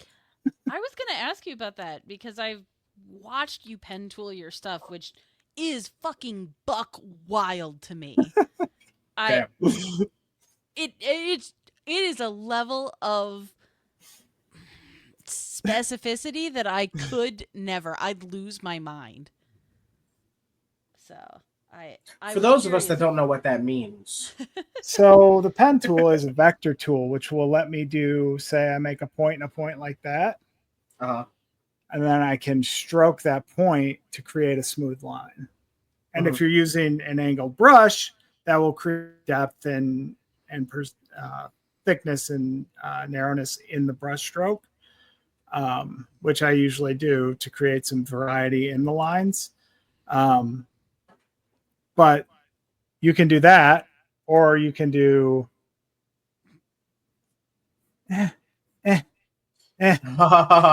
That's the pen tool. You can do what I do. Yeah. Let me see how many times I can draw this line. Yeah, so if I was going to go in, so you can see, Hunter, you can see how even this is a cleaned up version of the sketch, but there's still a couple of different lines in there. The lines don't all connect. and Mhm. everything. So if I were to go in for my inking, which is not nearly as clean, will never be. That's okay. So I need to, and this will be, even different too if I end up doing this traditionally. Like this whole piece here, I would want to run that in one. Man, that was a pen stroke. stroke. That was pretty good that you just did. Oh, thank you. That was a But- pretty good pen stroke for a second there. That was, So then I'd go back and be like, okay, so I need that there. And then if I'm going to connect it here, but you'd watch me, kind of do, well, don't like that. Go back and do that again. Oh, don't like that. And I would just, that's just what that one's good. Yeah, that one was good. But it's just that over and over and over. That's again. what you do to ink? Mhm. So you don't use the vector tool? I do not. I only do vector when I'm doing logos. I don't do any of my illustrations in vector. Oh. It's funny too, because I'll do the pen tool and then I'll go back in and I'll be like, well, these lines are boring. And then I will draw in shapes around my lines with the pen tool and then fill those shapes to give the lines variety. Yeah. We're all mad here is really the takeaway that you should have from this. Oh, man. That's so So yeah, guys, there's no wrong way except the way that we do it. But notoriously, I am not. So all the texture that Joey's doing, I am not a big texture person. I am very, very little in when I do shadows. If I'm going to block in a shadow, I will do it in solid blacks. I don't do any crosshatch because I'm not good at it. I don't enjoy it. That's another reason why I just love our project, is that we have 4 different artists with 4 widely different styles that are just all amazing. Like, it's just so beautiful. Like, you're going to be able to go from story to story and just, wow. Like, the thing that really makes me happy about it, too, is that you're almost looking at it as though that's how that character lives life, too. You know what I mean? Like, that's how they see the world kind of thing, too. Like, everyone's so amazing. I will say too, we are all different, but we're similar enough that I think it will give the book a nice through line. Yeah, there's through lines. Fun similarities in some of the ways that we all make art and everything. Also, the fact that Hunter, you turn into the crazy art guy from the Iron Giant makes me very happy. The one who just goes, art! I gotta look that up now. You talking about I know that guy. When he's in the junkyard? Mm-hmm. Ah, yes, okay. Such a good movie. I am the Iron Giant now. Bowman. What a good movie.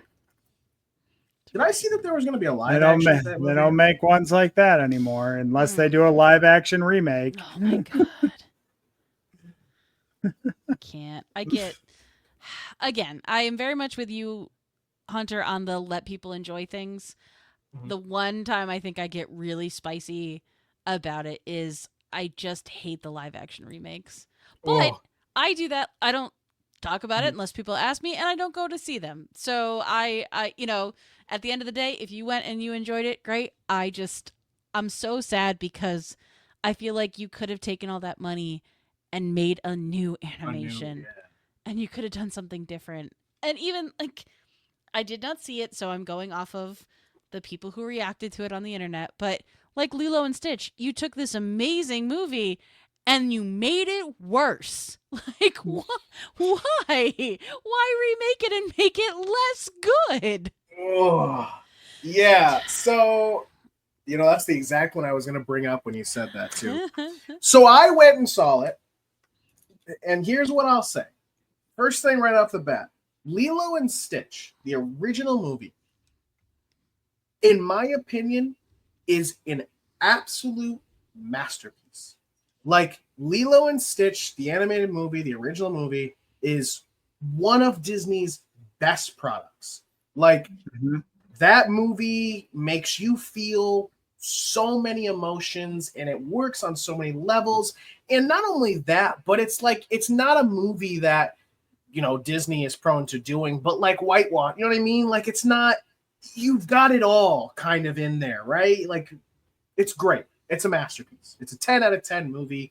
Like it's just what it is.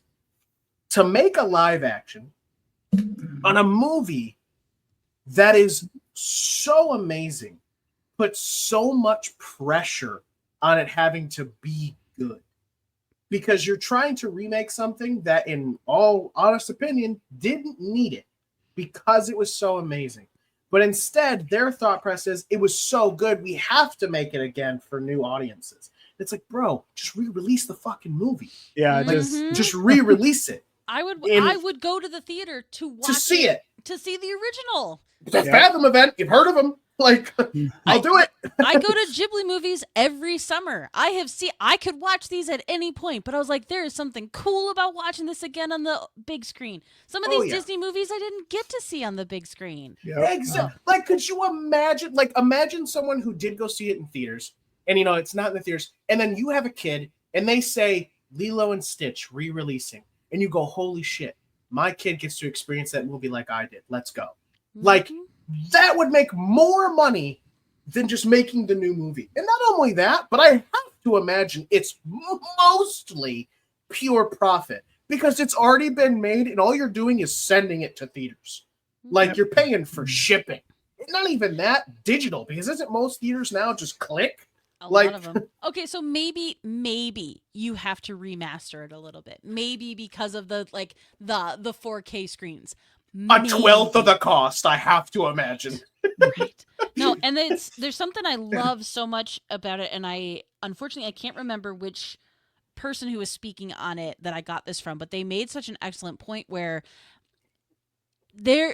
exactly what you said. There is so much heart, there is so much family and heaviness and all this right alongside a whole bunch of weird little guys. It's just Disney doing weird fucking little guys. And it works so well because it's 2D.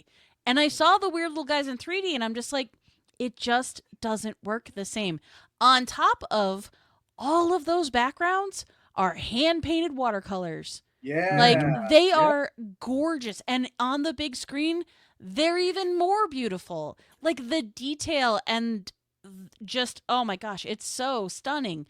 And I'm like, why again? Just give it to me again. It didn't need anything else. I'll pay twice. You know what I mean? Yep. So we've talked about original Lilo and Stitch and our opinions on the release. Okay, let's talk about the movie. Now, I am a lover, not a hater most of the time. So I will give a rating for the live action, and then I will sort of talk about it a little bit, whatever.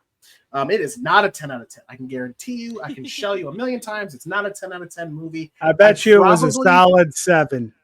I probably wouldn't go pay to see it again. I'd pay to see it one time. I wouldn't pay to see it again. A nice, safe 7. Joey says that. I'd actually probably give it a 6.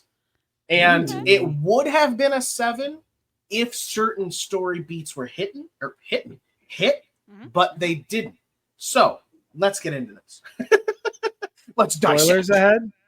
I would say probably some spoilers ahead if you haven't seen it. But honestly, if you've seen the original movie, there's not much to spoil. So anyway, first off, right off the rip, first thing I'm going to say, I thought Stitch looked great. Like if you watch the movie, he looks fantastic. He interacts with the world very well. Like, I thought it was good. However, there is 1 or 2 scenes where the camera angles did not line up as best as they, like, you can tell, you go, oh man, they messed that up. And it's probably because they couldn't guess where it was actually going to be. But, and again, that's why we're going down in the rating, right? But most of the time, anytime Stitch was on the screen, he interacted perfectly with whatever was going on. It was great. He looked fun. He looked great. Blah, blah, blah. Whatever. All the other aliens, they weren't absolutely dreadful. They were good, but they did not put as much care as they did into Stitch. However, Pleakley and Jumbo, they did, but they are bigger characters and didn't have as much liveliness as Stitch did, and because they didn't use them a lot, because they mostly were in their transformed human bodies, it didn't need to be there as much, essentially. So it was like, whatever. But they looked okay. I actually would have probably liked to see them in their alien form more than their human forms, no matter what they, good or bad, they looked like. But seeing Zach Galifianakis was fine too. I like him a lot. So anyway, where was I? So anyway, that stuff looked good. The movie was enjoyable. I didn't go, bleh, bleh, you know what I mean? Like I didn't like throw up. It wasn't like I could have never seen this. I could have burned my eyes.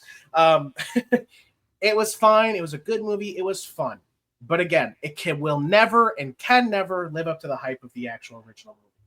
But if you watch it for free, I have to imagine you won't outright hate it by just saying that was a movie and they made it. They did good things in it, but they left out. First off, the first thing you notice right off the rip is there is no wow, and now I can't even remember his name because of the movie. Mr. Bubbles. Nope. Well, technically there was a Mr. Bubbles still. So that was still there. He wasn't the now this change was okay.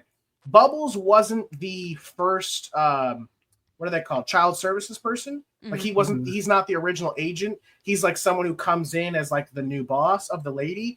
And I was okay with this change because the lady who did play the child services person was the original voice actress of Nami. Oh, so I was like, okay. That's so nice. And then the original voice actor of David is also in it, and he's David's boss in the movie. That's cute. Yeah. So that was nice. Little Emily had such a thing for David. Mhm. Oh my gosh. So it's little things like that I'm like, okay, like, you know, maybe we did these things because we wanted to get them in the movie, and like it was okay to change that a little bit. But the biggest thing they changed was Captain Sharkman. Wow, I can't remember his name. I really can't. He wasn't in the movie, and neither was 627, the sandwich making one. Oh. Yeah. So I was like, man, there's no villain here. Who's the villain? Yeah. And then they make it more to be that Jumba is the villain. And Jumba, which technically was, but then has the redemption arc mid-movie. Yeah. He doesn't really have that. It's a the end of the movie kind of thing. It is not he falls in love with the family and Stitch. It's just like he accepts what happens and goes, oh, all right. Like, but Pleakley gets to have Jumba's life essentially in the live action. Like, it's so that's what I'm saying. That's that big change. And it's like, ugh. This didn't hit as good as the original. It's not good. But the movie was enjoyable, and I was okay to watch it and pay for it one time. Wouldn't pay for it again. But yeah, I mean, that's really, you know. But I thought everyone did like a good job. I didn't hate any of the actors or actresses, like, you know. But when you take that thing out, it's like, bro, that's the movie. Yeah. That's the movie. Like, it's literally all about family and found family and the importance of family and all these different characters learning that in different ways. Yeah, there wasn't as much emphasis on family as there should have been. Yeah, it's kind of the whole point of the original. This movie had more of an emphasis on the world is hard and it's unforgiving. And then the end of the movie is, but there was some silver lining. Which, again, I think the original did a great job. There is no part of me that thinks that life isn't hard in the original movie. Yeah. And how bad it can be. I mean, you've got... Throughout the whole original, every little thing that was hard, you always got the hit back of, but remember, we're family. Remember, we are family. Like, guy gets shot. Remember, we're family. You know what I mean? Like, no matter what it was. But, no. Couldn't dare do that in the live action. Man, we went deep on that, didn't we? I like it. We went hard in the paint, one might say. It's also, it feels like it's disrespectful to the art form, right? Like, well, we can't re-release the animated movie because no serious audience is going to go watch a cartoon twice.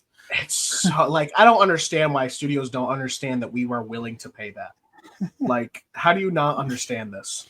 The concept that animation in some way is still only for kids. Yeah, I'm like, at this is point, wild. though, Is wild. Really? We're still doing this? I can't. I can't. Okay. All right. I drew her in her other outfit too. So I have options. You did both outfits? You didn't have to. I know, but I wanted to see. That is the nice part about for this working digitally, because I can essentially paper doll it and just lay a new one on top of it and see if I like how that moves and flows better. But, yeah, I'm excited. Yeah. I like how the cover is coming together. Not what I thought I was gonna get done tonight. I didn't think I was gonna accomplish this much. That's exciting. Oh. Wow. Yeah, it's fun. The art actually arted. Like, The art actually fucking arted. okay. All right. Oops, I arted. Mm-hmm. Gosh. So ridiculous sometimes. Man, I don't even remember what I wanted to go into next. I had ideas for so many questions. Yeah, aren't we supposed to be putting together a spurred- Kickstarter video right now? We spurred so many ideas. Well, the idea is we'd click and tease a bunch of stuff from this. It wasn't going to be the entire video. I don't believe we're going to make a 2-hour Kickstarter video. Kickstarter video is 2 hours long. God damn! No. I want the thing is that I want like sound clips and bites. When I keep saying clips, I want sound bites and things like that. So,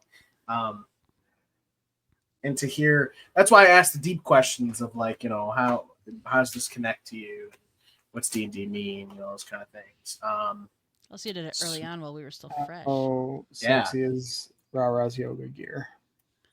You didn't ask that question. Joey.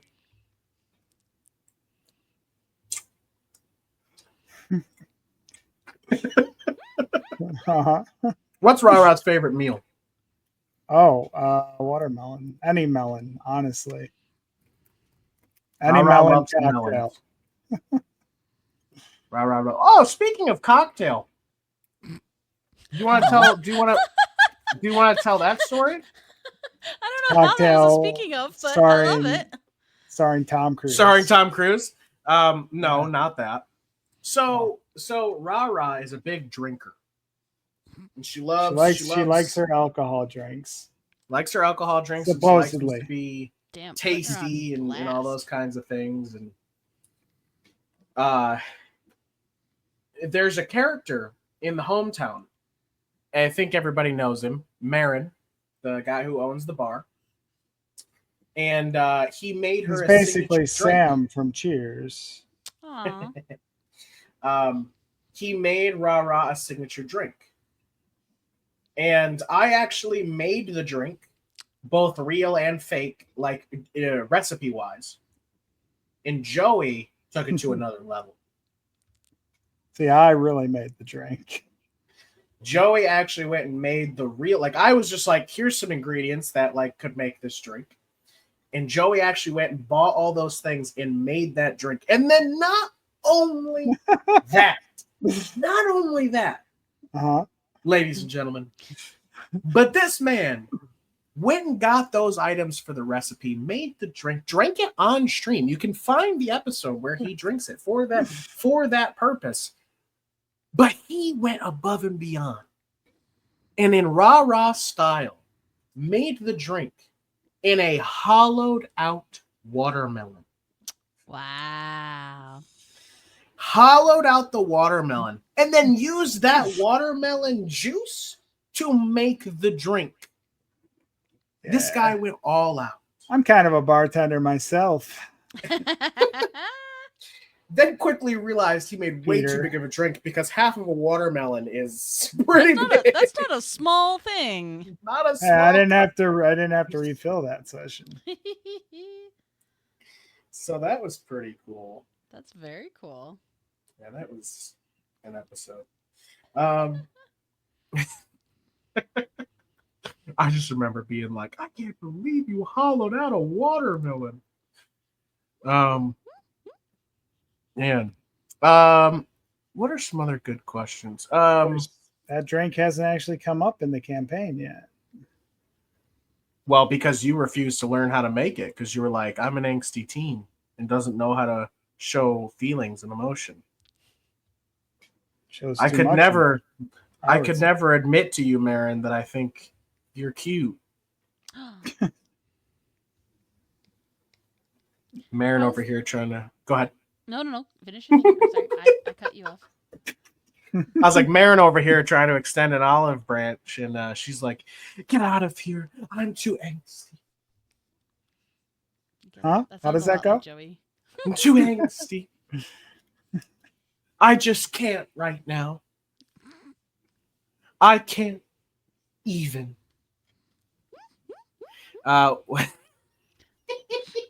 Your laugh sometimes is so good.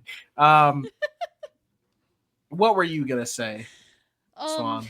I was gonna ask about my favorite little librarian with the crush. Oh, wow! How are things oh my going for her? gosh! Well, they haven't spoken to Lydia in quite some time. We've been on the road. They have been on the road in Sebres, which is the large intrigues. Yeah, which is the large capital city near Tapas that they had to go to because that's where Fizzy's from. So we essentially just finished up Fizzy's, like, if you've ever played Mass Effect, there's these things called loyalty missions, where essentially you go and do these campaign missions that are all about that companion. And in my campaigns, that's something I've always done, where every character gets a loyalty mission. And so they just did Fizzy's, which was this entire political intrigue thing where somebody in the city was trying to gain power and use Fizzy's family to do that by making them look bad. And it was a whole thing. And we just finished that up. And it was pretty great, you know. Fizzy got to really learn some new things about himself, and his family get to see what he's made of, and it was cool. Find out that his dad's dying, break out of a prison, you know, normal family reunion stuff.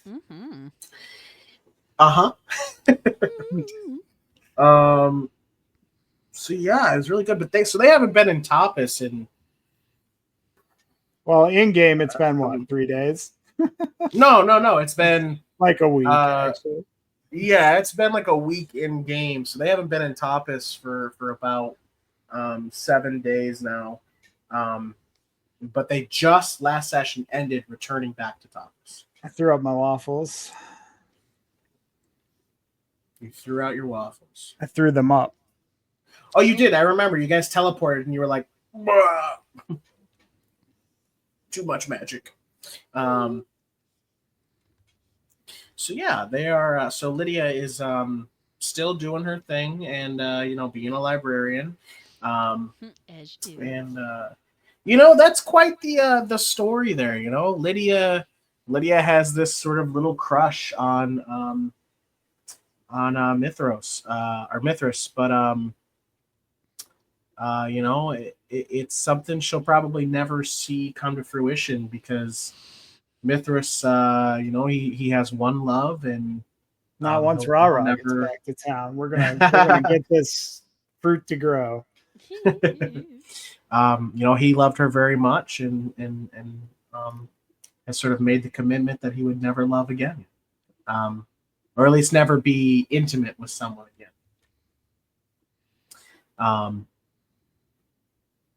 So yeah, there's that, which could be touching on again soon.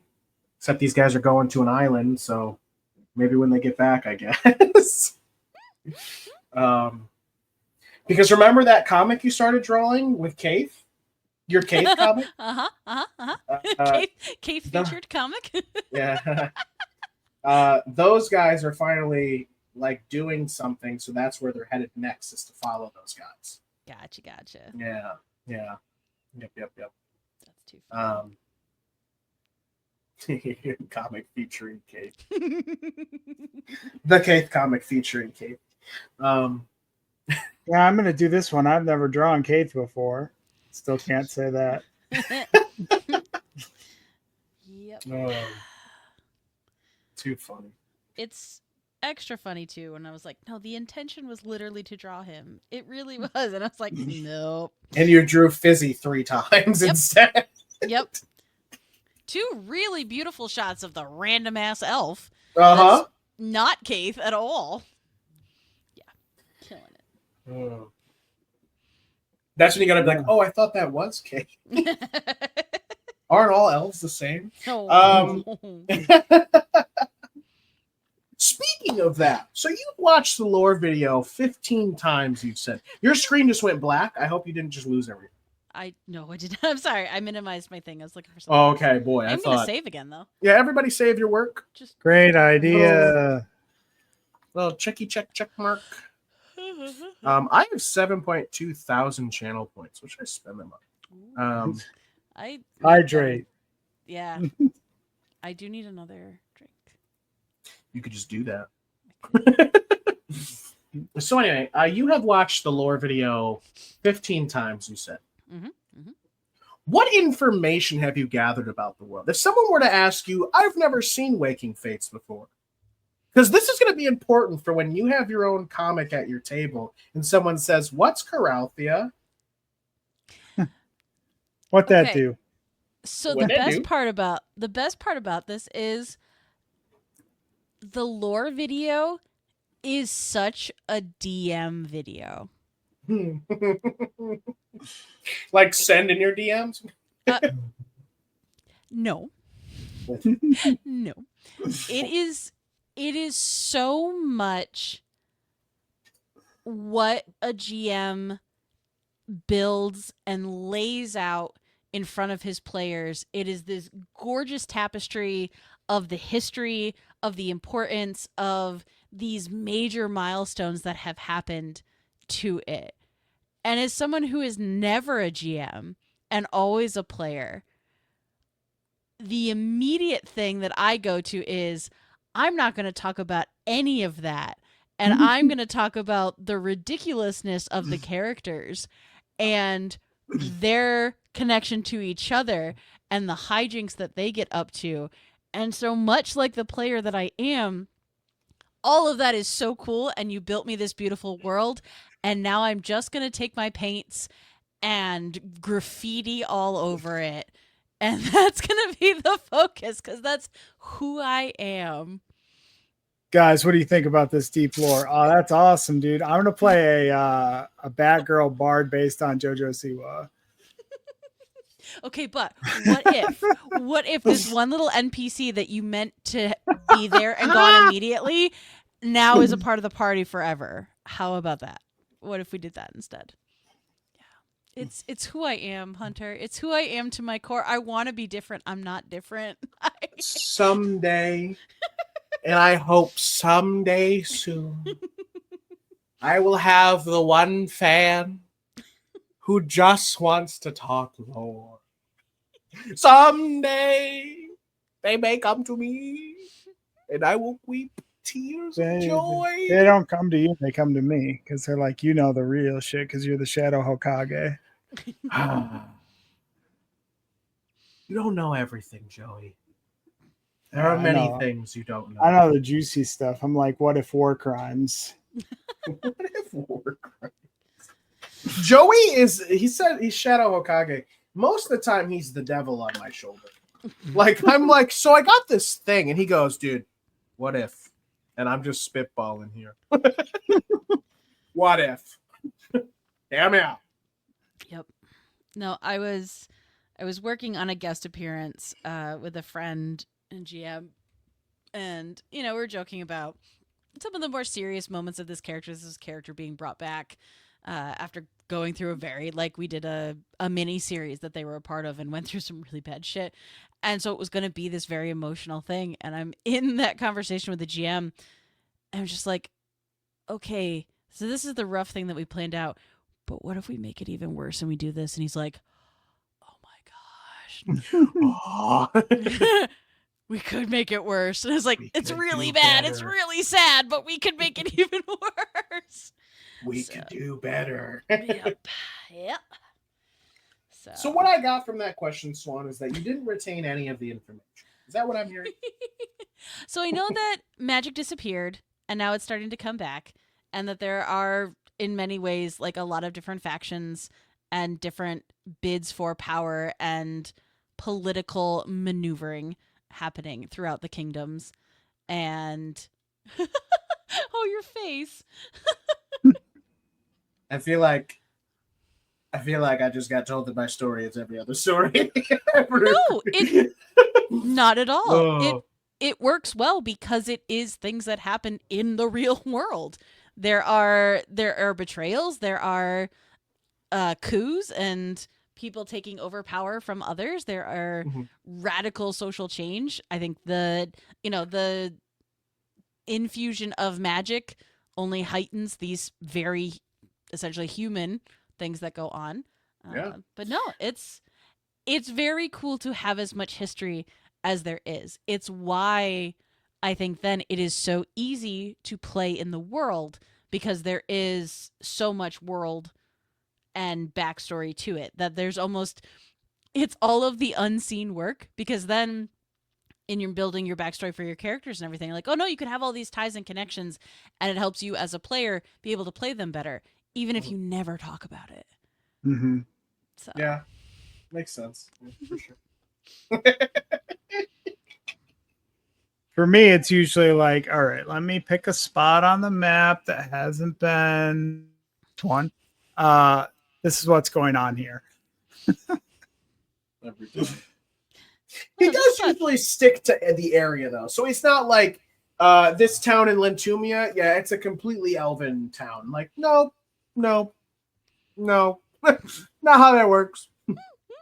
So he's usually still plays in the parameters, requirements.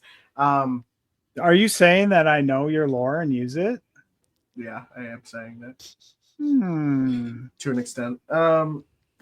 It's funny because Joey does.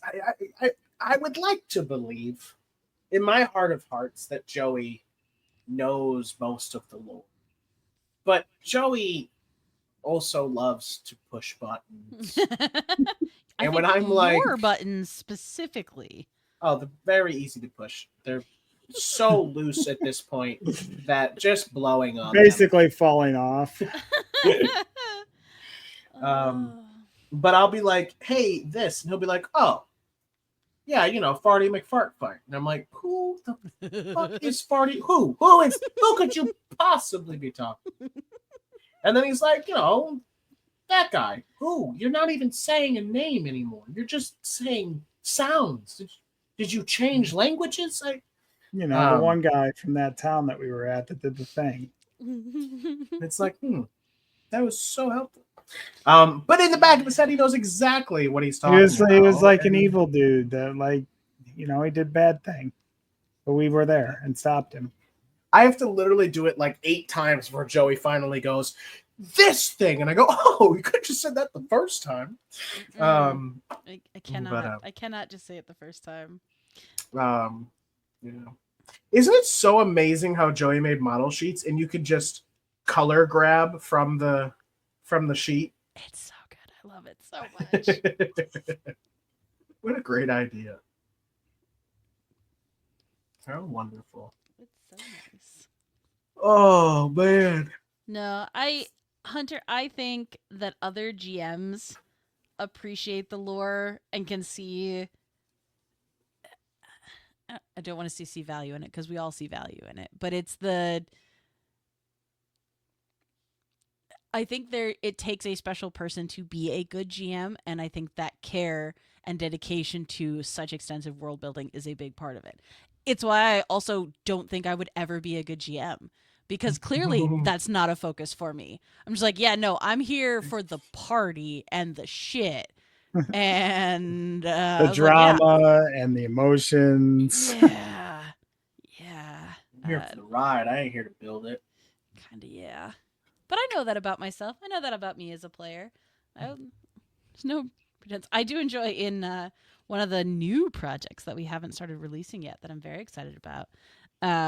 It was just kind of universally accepted by the 3 players that we did not trust this one character.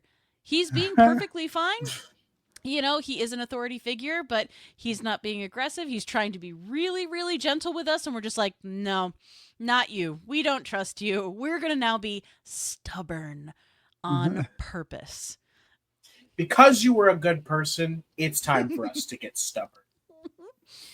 My gosh. There must be something going on here. Like, no. He's a cop and we're teenagers. Like, you know, but... This is Kate's story. This is what Kate is dealing with. I'm not allowed to put scientists or researchers in my games anymore.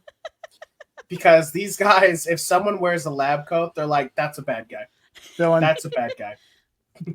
Doesn't matter what they truly are. That's a villain. That man's a villain. How? Why do you? Because he wears a lab coat. Yeah, I noticed none of the Fizzbangs had lab coats. So. Nope, not a single one. I didn't want to risk it. No way. I was like, mm-mm. No, I need you to like these people. They are to be loved. Oh, God. Yeah. I wish I could say there was rhyme or reason to it. Like, oh, it's because... No, it's literally just such a universal D&D experience where, like, at one point I'm like, nope, this one, no, I just... Nope. Sworn enemy now with this character. Sworn enemy. I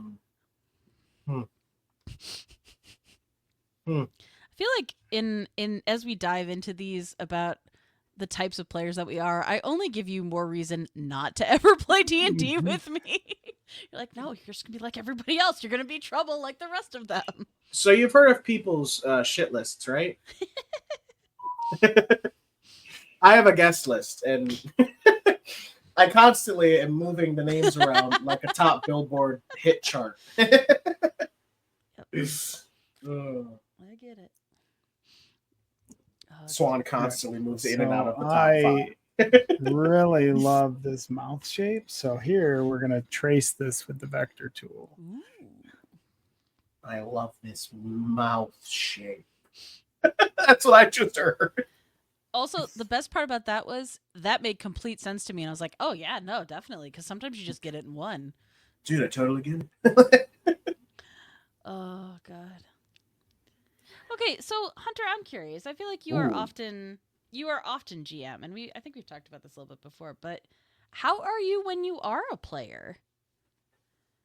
That's a good trouble. question. He's troublesome. What?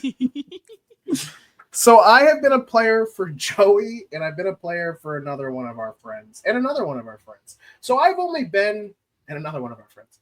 I've only been a player 4 times, and 2 of those times was long form, and the other 2 were short form. And one of the short forms was Joey. We played maybe a max of 8 sessions or less, and then the other short. Yeah, I did a lot of art for that game. Oh my God, that was intense. And then the other short form was a game that Carter ran, where Joey and I were brother and sister, and that also was only like 12 sessions or less. I feel like. Does that feel right, Joey? It was definitely on the shorter side. I don't know if it was that short, but it's been a while now. So been a while. So it was very short. And then the other 2 long forms was the first game I had played as a player, like ever. that was like serious. And the whole entire time, I never did well. I changed my character maybe 4 times. Oh my goodness. It was not great. I didn't fall in love until near the end, when I kind of maybe had a character I wanted. But I will say it finally hit for me when I was being a player for Rob's campaign, where I played my character Jyrek, who was a like samurai half orc, and that was really cool. And I think that's where I really found like maybe who I am as a player, kind of. Yeah, I don't know. Joey says I'm a troublesome person. Maybe I am. Maybe it's just the GM in me, and I don't know. I don't know. Joey, tell for real. What do you think? I don't know how to describe myself as a player, in all honesty. You've got the itch to do too much, and when it doesn't work out for you, I think you lose the character very quickly. But when you're into a character, you're really good. Interesting. Okay. I think you were really good playing Moss. I think you not Moss. Yeah, you were Moss. He was also a Moss. I was a Moss. I was Moss first. Moss Prime. And Joey was Fern. We were Moss and Fern. Aww. Because a tree gave us those names. Yep. Anyway. I think you really clicked with Jyrek. But you sort of... Abyss was good. I don't know if you were in love with him, though. Oh, Abyss. Oh, man, I do remember that, too. I liked Abyss. I feel like you were sort of feeling it out. And it's a very different game. The Cyberpunk is its own animal, so... Yeah. I would say so, for sure. I did enjoy Cyberpunk a lot. Like, I was like, wow, this has a lot of meat to it. But I think you were right. It was the first time... It was literally before the game, like the video game came out. So we were kind of all really feeling it out. And going in, I was like, yeah, this is kind of what I want to do. And then I picked a character that everyone hated straight from the get-go because I was a corpo. So everyone was like, you're just scum. And I was like, you're all characters that hate corpos. It's funny though, because you were like a middle management guy. Yeah, I wasn't like a fucking, Arasaka Tower. You know what I mean? Like, but they didn't care. And so that was tough. But also as we continued to play, I did more or less try to find like, man, I think I know what I kind of want to specialize as. And I started to try and do that, but we never really got to continue, So if we were to start Cyberpunk again, I think I'd either like to play Abyss again, respect, or make a new character. But I did like him, and I feel like as we were moving towards, I started to be more how I maybe should have made him from the get-go rather than the beginning. Because I did try to make this kind of like dark life, like hated self kind of guy, but like wanted to actually mean something. And then a lot of stuff at the corporate level started going bad. And I was like, oh man, do I actually hate these guys? Do I need to like kill people? And then like there was a time where I like paid to have myself get beaten up because I don't know. It was a whole thing. But no matter what I did, your corpos go. We hate you. Some of them were coming around. Yeah, I would probably.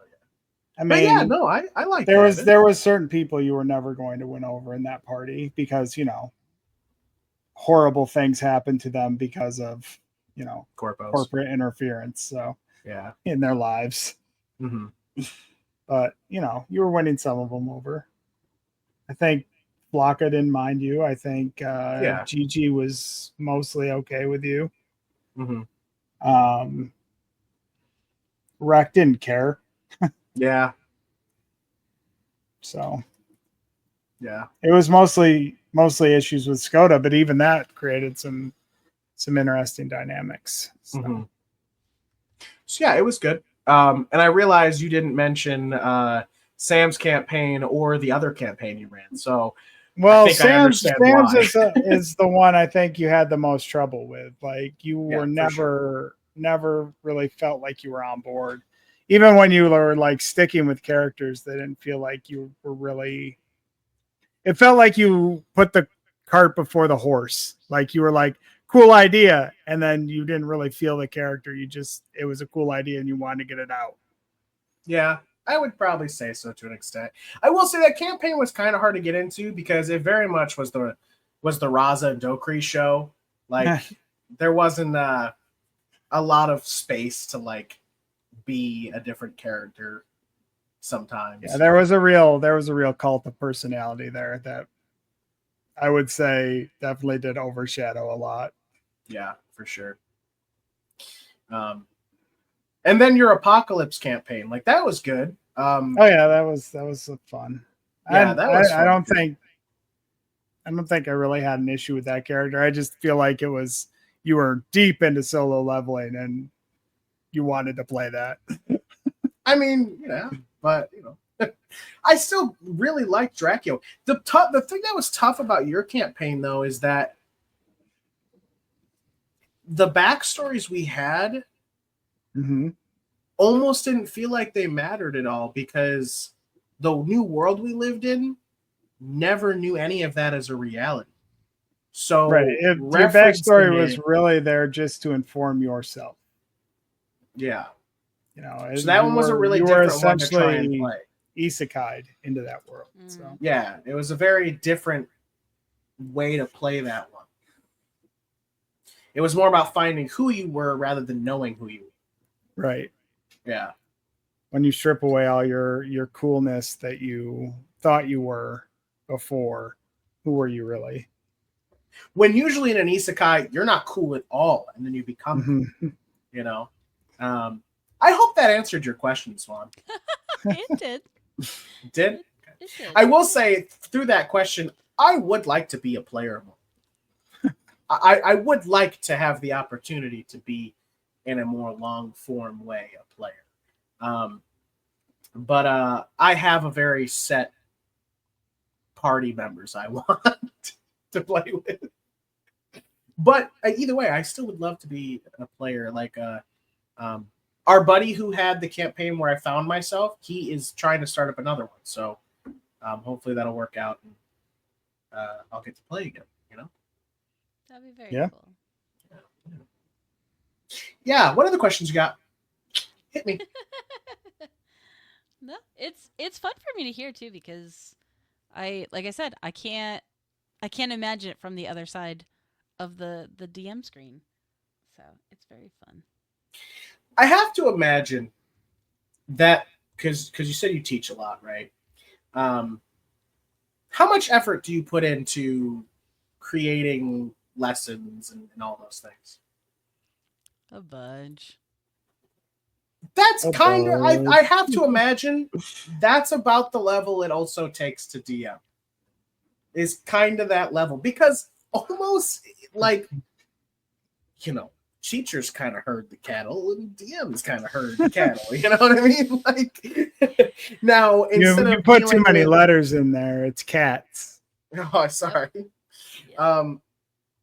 But the difference being instead of having to do it for, 10 to 20 kids, you're doing it for 3 to 6 adults who can constantly question you on everything and have actual like facts to back it up. And a kid can just be like, nah, and you can be like, yeah, because I'm a teacher. And like, oh shit, I guess you're right. And they'll just like head between their, just walk away, The adult comes full force at you. They're like, right here in the rule book.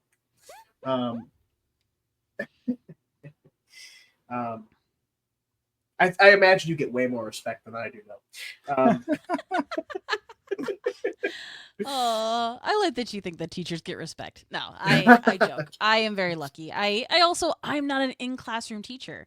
I am a specialty teacher. So often, the majority of the time, I am coming in to do something that they want to do. It is easy to teach people who want to do a thing. Want to do, yeah.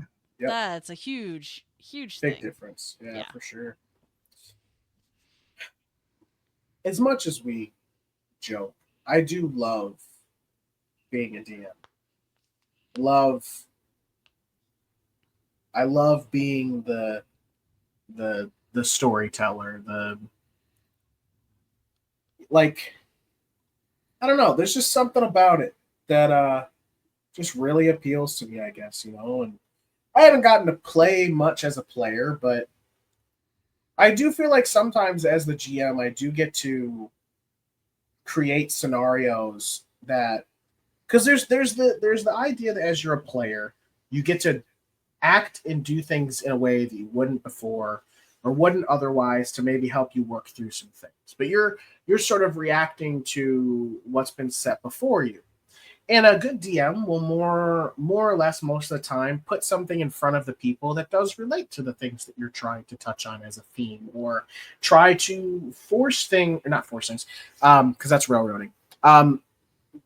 Essentially, as a player, you're reacting to what the DM is making, but the DM is creating situations that hopefully lead you towards an outcome that will help you solve or touch on a subject that your character is made for. But as a DM, you also get to create situations that maybe you need help with too. Like, essentially it's kind of like going to your friends and being like, hey, this and this is happening. What do you think I should do?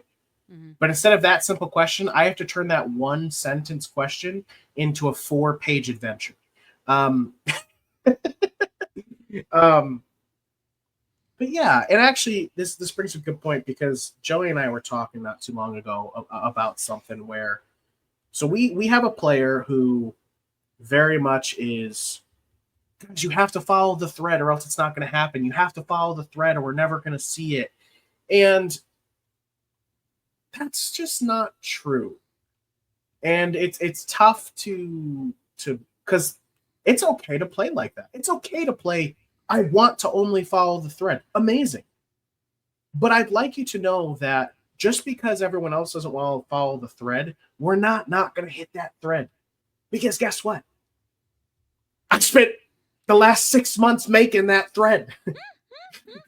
No matter where you go or what you do, I'm going to make sure that it makes sense that you do hit the thread. Mm-hmm. Because that's fate. That's the story. Stories aren't fun without conflict. Stories don't mean anything without something either going wrong or being the focal point.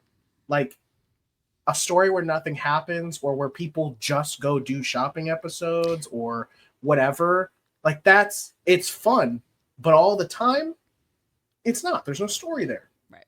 But I promise you, person, because we're going to do a shopping episode this time, or even during that shopping episode, I promise you, we will hit it. I will put it in front of you, because that's how the story will work. It will just, it may just come at you in a different way, come at you at a different time, come at you from a different angle, a different possibility for that adventure, new information, old information, whatever it is. It may even transform it a little bit. No matter what, this story will happen. But you, as the party members, will help it unfold and unravel in the story that you guys are going to tell. I have set up building blocks. You are going to connect them or break them. But either way, the story will get told and the thread will get pulled.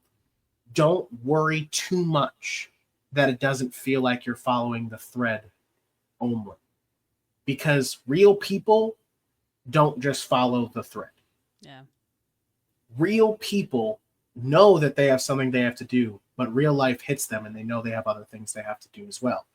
Life is a journey, and so is the story. And this person doesn't quite see that all the time.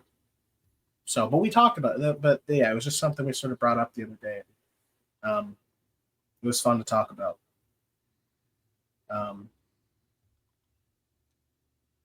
Yeah. I don't even remember. Guys, it's how we okay got to this. to have D&D be slice of life sometimes. Mm-hmm. Yeah. What is D&D if not slice of life? Holy shit, Swan. Looked away for like 2 seconds. I made a cover. Oh my gosh! And you really did get those the animals, and I love because at first when you drew them, when you brought them over, I was like, I know she won't just clip art that, but I have no idea how she's gonna make that look good. But then you did. Like, how did you have to redraw over the lines and stars, or did you somehow only opaque like the outside and keep the inside? Nope, I just Fresh. drew over them, and then I gave, and I'm still noodling with it, but I gave the outline a blur to it, so it wasn't super crisp. But kept the Yeah. stars like that, so you can kind of get the rough idea of the shapes. But I don't want them Heck to be the yeah. focus. She's the focus. They're Yes. so But I'll you did probably it even. came out so much better than I thought it was going to. Like I said, I knew you wouldn't just clip art it. But in my head I said, I don't fucking see how she gonna do it. Yeah. I don't Well, see it. especially because what it was that Yes. and And now uh, it's yeah, and like yeah. yeah. So I don't know where Hmm. most of them are. So Yeah, there's no, somewhere. you did it, girl. Get it, girl. Get it, girl. Um, Yeah. yeah, very good. Yeah. Very nice. It is Like, fun. I will say with this costume though, and having more of her covered up, it means that you wouldn't see as many of the tattoos, so we can kind of play with that fun reveal part of it. So, yeah. but Oh yeah. yeah. Wow, look at you thinking of the cons and pros and cons of both sides. Mm-hmm. It's like you're an Sometimes. artist or something. Sometimes. But yeah. No, this is fun. So the nice part, as I am not currently on like crazy deadline, like this doesn't have to be done tonight. This is absolutely the point where I would probably stop and either switch to another piece or walk away from this for a little bit and let it sit. Yeah. Um, Hmm. and then come back to it with fresh eyes and be like, okay, does this work? Does this work? You know, do I want to have the sash flowing this way because I'm still what I'm sitting here thinking now is there's a bunch of I'll do this so you can see what I'm talking about. There's a bunch of negative open space. Why do that? Why not do what I want? Thank you. Right here. Um Mm, so there's okay. kind of an empty spot there and like so if I bring the sash over here, I've got those lines coming here and those lines over here and then this kind of fills in there. Do I Mm. want to have some of the okay, I'll stop connecting. That's fine too. All right. I don't care. I don't care. I don't care what you're doing. There you go. Like these lines coming here, so they're making those shapes there. Do I want anything coming down from there? So all those different like okay, is it just because now I've been staring at this for a couple of hours? Or is it actually like could this be better if I switch it up? So Yeah. No, yeah, that's awesome. that's what the I brain is love it. brain and Yeah. yeah. And the lines you're doing, these are you're gonna make these into like vines, and that's what you're thinking, or So they were originally going to be vines as okay. we have kind of gotten into this like celestial constellation motif. I'm wondering if they're going to have texture and foliage like vines, but they're going to be drawn in like that glowing blue. So they almost Yeah. look like bands of light Okay. instead, but have Yeah. still have vine elements to them. Hmm. Um, I don't know. I haven't decided yet. Well, either way, it's looking good. Thanks. I am very happy. I'm happy it came together the way it did. I Oh think yeah, it's very nice. like I said, it's fun for me. I mean Joey is the poster and like splash page guy. I don't do as much like I said, the majority of the art I make now is usually stickers. So it's their kind of own little standalone stuff. So I am not as confident when it comes to like a cover page or a big splash page. So this was fun that it kind of What do you think, cooperated. Joey? Being the splash page man, man, splash page dude, Splash Let man. me make this a little bigger so I can get a better view of it. splash man page man do. Splash man. Oh, I like the colors. There's nice dynamic movement. I do feel like okay, I see. I feel like you need something coming top left, possibly. Like maybe there's just a couple of more wraps around her hand on that side that go up a little bit. Yeah, coming in. Feels like there needs to be something there. Yeah. But it looks good. So here's my question about covers. When you're making a cover, do you need to sort of think about where the title or logo is going to go? Like, is that something you need to account for when making your cover? Like, how does that work? Also, are we going to do the fun little, like, 10 cent, whatever, like, little things? I think we should. I think we need to. Yeah. So it's like, do you try to take those into account when making it? How does that work? So, I Probably should. I think the goal of it is important. Like if this was meant as a print, then I would go full bleed edge to edge and she'd be the main focus. Okay. Knowing that I'm probably going to have this whole chunk up here kind of taken up, it might change how I move her around a little bit. Also, this is my callback. This is my GM callback to the beginning of the thing when you asked me about my stuff. I just started with an A5 size. This isn't comic size. This isn't our page size because this was just going to be a rough idea. So she'll have to be resized anyways to fit on that. So nice. Who I am. Don't forget, guys, all the templates are in Drive. So oh yeah, it's there. It's there for me whenever I want.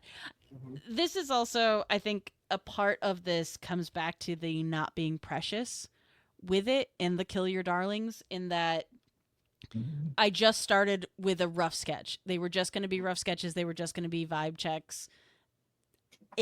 I did not sit down with this piece to maybe necessarily find the final in it. Because I think for me, that pressure doesn't let me explore a whole bunch of options.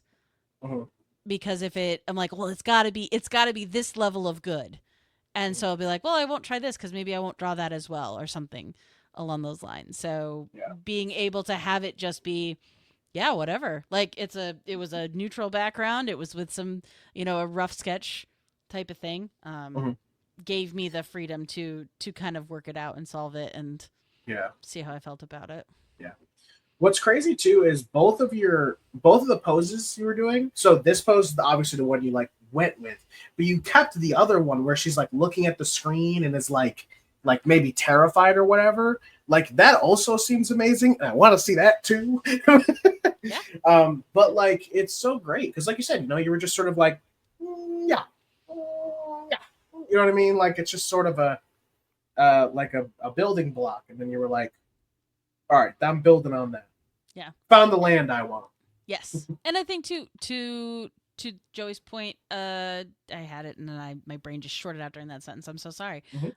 With putting a title on this and everything, it will adjust the flow of the page and how the eye moves around it. So that's kind of a fun in, kind of keeping this a little bit sketchy in all the individual pieces. Then once I put it in with the text on top, I can adjust as needed. There was something else I was going to say. It's gone now. I don't know. That's okay. It's okay. Brain is tired. Brain worked so hard tonight. Brain do work. Brain works. Brain. Yeah, I'm excited. Brain work. Brain. I'm excited about all of this. Yeah, I'm. How many times do you think you've read the script over and over?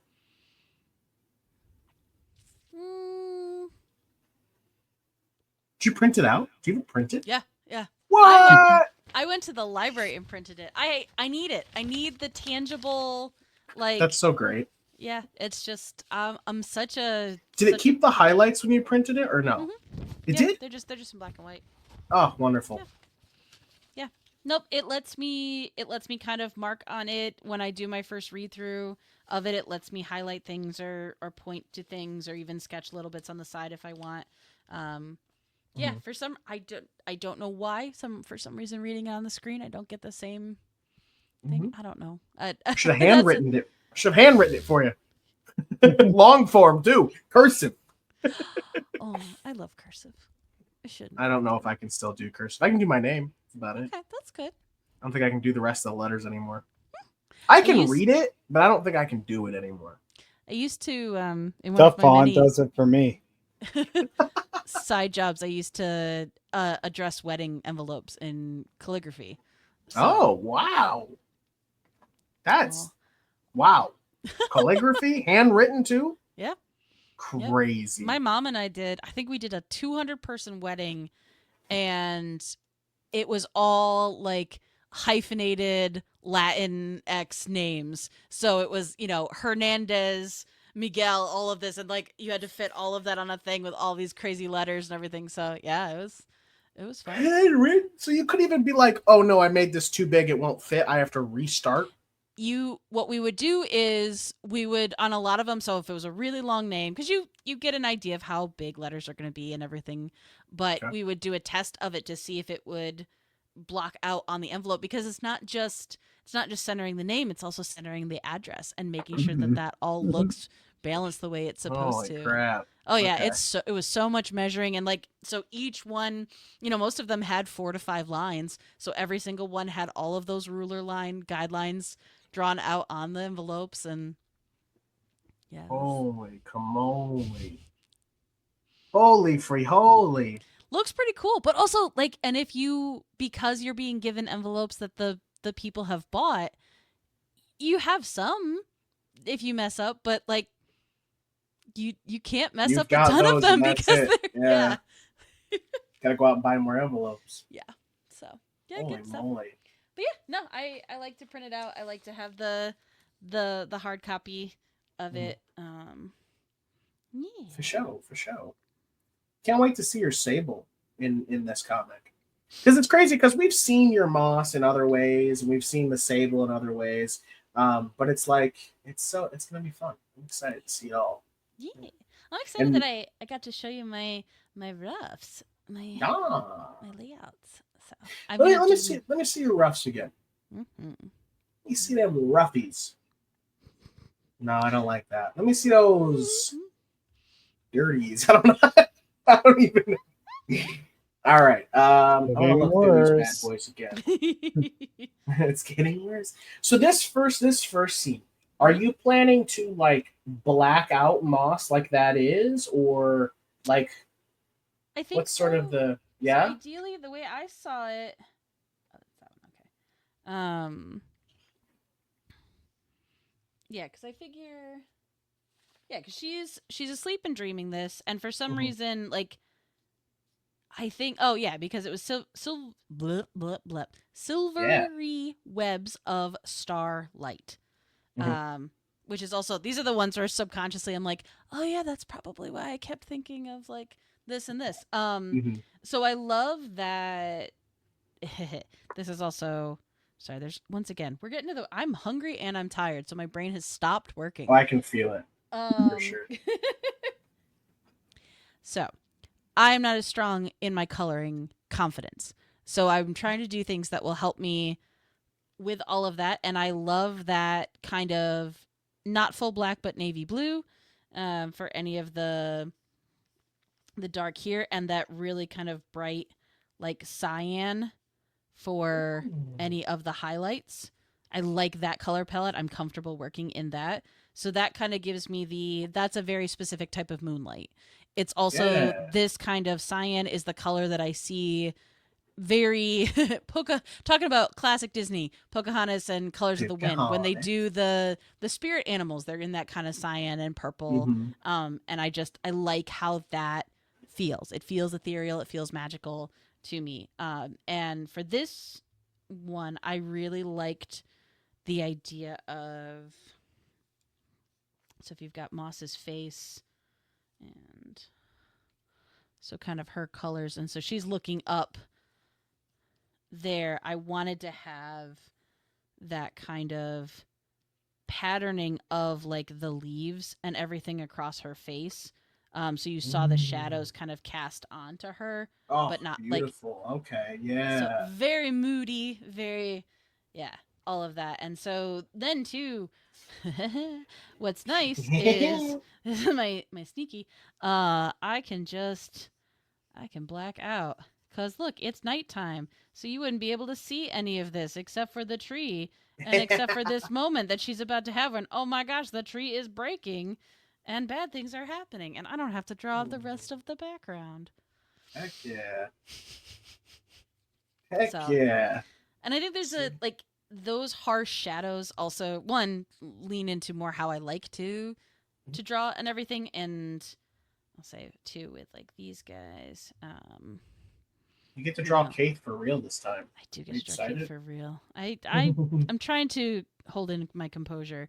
Also trying to figure out how I can just have him like be conveniently cut off. But like Oh, I so love the running joke. it just makes me so happy. So kind of, them appearing very ethereally in all of this, so that the main, that cool thing that happens. Now she's looking like a koala. The cool thing that happens when it's like dusk, or when it's really the moon is out, but it's really really bright, where a lot of the color fades away and everything's kind of in gray tone, because then you can have those moments of moss being the main color in it, so she even stands apart from all of that, and you can really hit the that's what I want, darker I got you. darker bits down there, and have those harsher blacks and all of that. But yeah. Oh yeah. Oh, is that a tear? I didn't realize that on your 5th page. Top It is. There's a little sad face. She's really sad face. Little sad face, one tear. Yeah. Grabbing her heart. She's like, oh. Well, that's the. There's a line. Swan's never drawn Kate. My heart. Yeah. So the vines fall away. Yeah. There was a specific line that made me think that. Oh, you feel your heart split and crack in agony, and so that's a like. There, it's a very easy storytelling thing, but kind of that like when something internal is hurting you, you tend to like reach for your heart to almost hold it, even though you can't reach into your chest and hold it, but you can hold the outside of it, which in a way is comforting. Yeah. So somehow this will keep it together by holding. Yeah, and I think that's a very like doing anything you can to find that comfort that bring you something. But I'm trying to think. So for this one, this is her actually like Joey for free. For free. For free. This is Got them 4 digits. Kind of that same motif of being wrapped up and pulled and torn and all of that. So then this one was hopefully the anguish. Yeah. The rage page. Boo! That's perfect. That's the best. I want that in the comic today. Yeah, because I think I was kind of talking through this and thinking about it. I want, the buildup is, it's the fear over the force reacting weird to her. It's the betrayal of her friends, and it's the consistency of trying to not be rage and not be anger and not let emotion out. And so then, when this finally happens, like that almost hurts her even more, because it's confirming the thing that she doesn't want to be. And so that, it's this big rage moment. You've watched her kind of like shrink away and now fully kind of burst up in that. And how then do you reconcile this thing that just the thing that you least wanted to happen? How do you then make peace with that?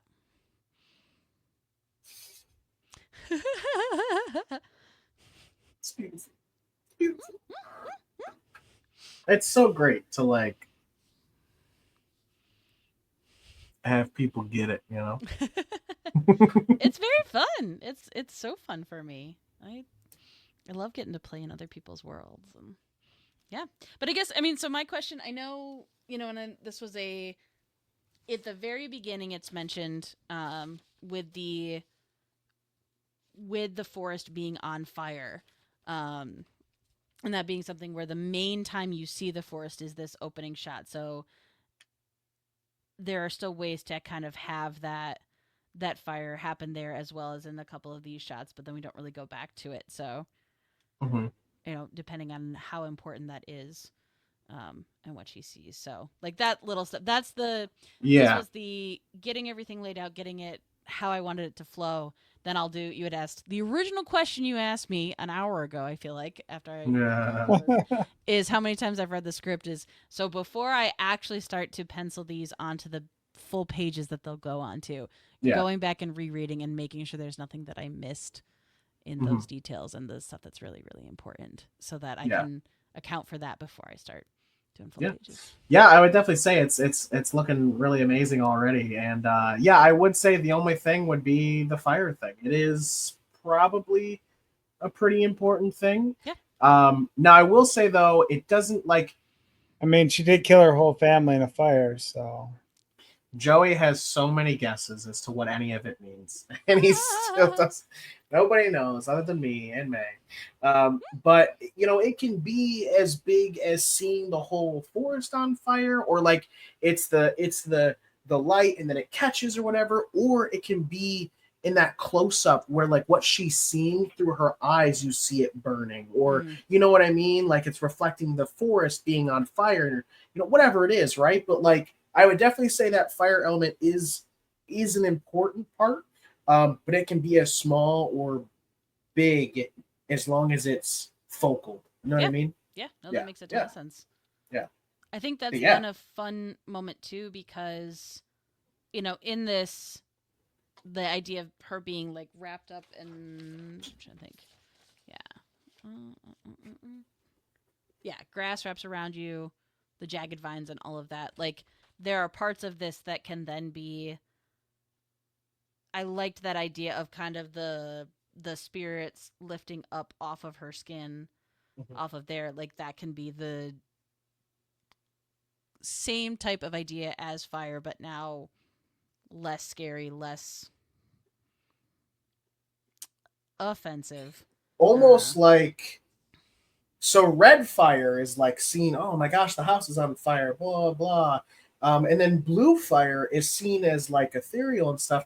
But in real scientific, shit, blue fire is the worst fire. It's way more dangerous because it's the hottest. Yeah. It's way more dangerous. But that just gives so much more of a layer, right? Like, oh no, the red fire is bad. The blue fire coming off of me is somehow good. But then you think about it even deeper. The blue fire is the internal of a regular fire. Like it's what heats that. It's what makes that. It's the base of it. It's its internal power of the, like it's, blah, blah, blah, you know what I mean? Like it's just layers on layers on layers. Fucking onions, man. So many onions. Yeah, Anyway. Yeah. No, I think that's fun too, and it's along with all of the vines coming in. Like there can be sick flames, dude. There can be. Do you have ideas for the portions where the voices come in? Like how they say you're not good enough and like all that stuff. I have an idea of kind of how I want the page to look. That's going to be interesting once I actually, because I don't think I'm good at hand lettering, so I will probably do some sort of font with that, unless I really, really feel compelled. We'll see.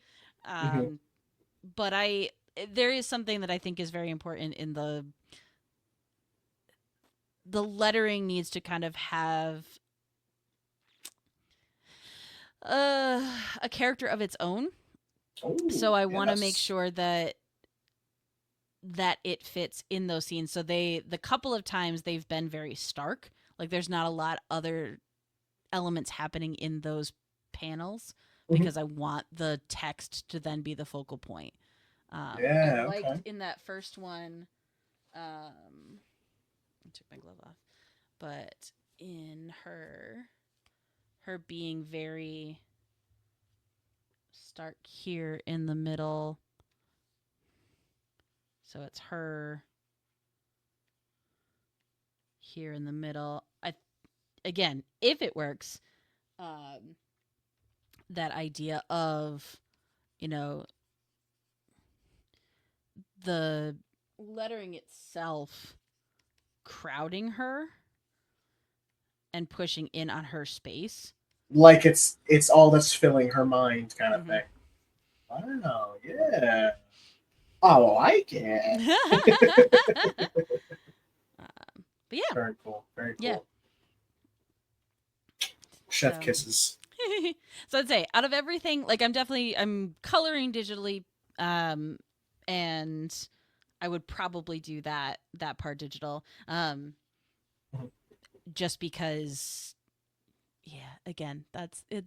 I'm gonna take the easy route on that one. Sure. That's gonna be way easier than trying to hand letter, especially too because this, like I said, the goal was for this to be like solid black, and have the letters be in white so that they really, kind of seemed like they were echoing around her, in that. And Mhm.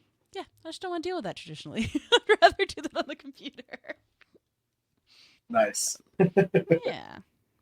Yeah, that's wonderful. Love it. Joey, we haven't checked in on you in a while. How's it going over here? Well, I think I have the 2-pager done. Just about. At least pre-colors. The inking's done. Mm-hmm. Little rah stretching, all that good stuff. Yeah, I gotta put a mat in here still. But yeah, this is sort of what I'm thinking for that spread. Heck yeah. And Hells yeah. I think what I was talking about sort of works where she like becomes the focal point because she's like the least chaotic thing going on, her and the fire. So there's a little dynamic there in the center of the page, and then you can sort of like reach out and discover other things as you go. Yeah, like you're sort of if the page opened, I'd be drawn to the fire, I'd then be drawn to Rah, and then my eye would probably move down here to Sable, and then switch to the other side to go see Fizzy. Like I can kind of see my eye line hitting each thing, Mm-hmm. and how I discover the page. Does that make sense?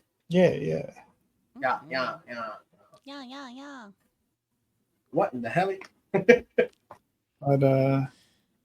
yeah, let me just throw a layer here real quick.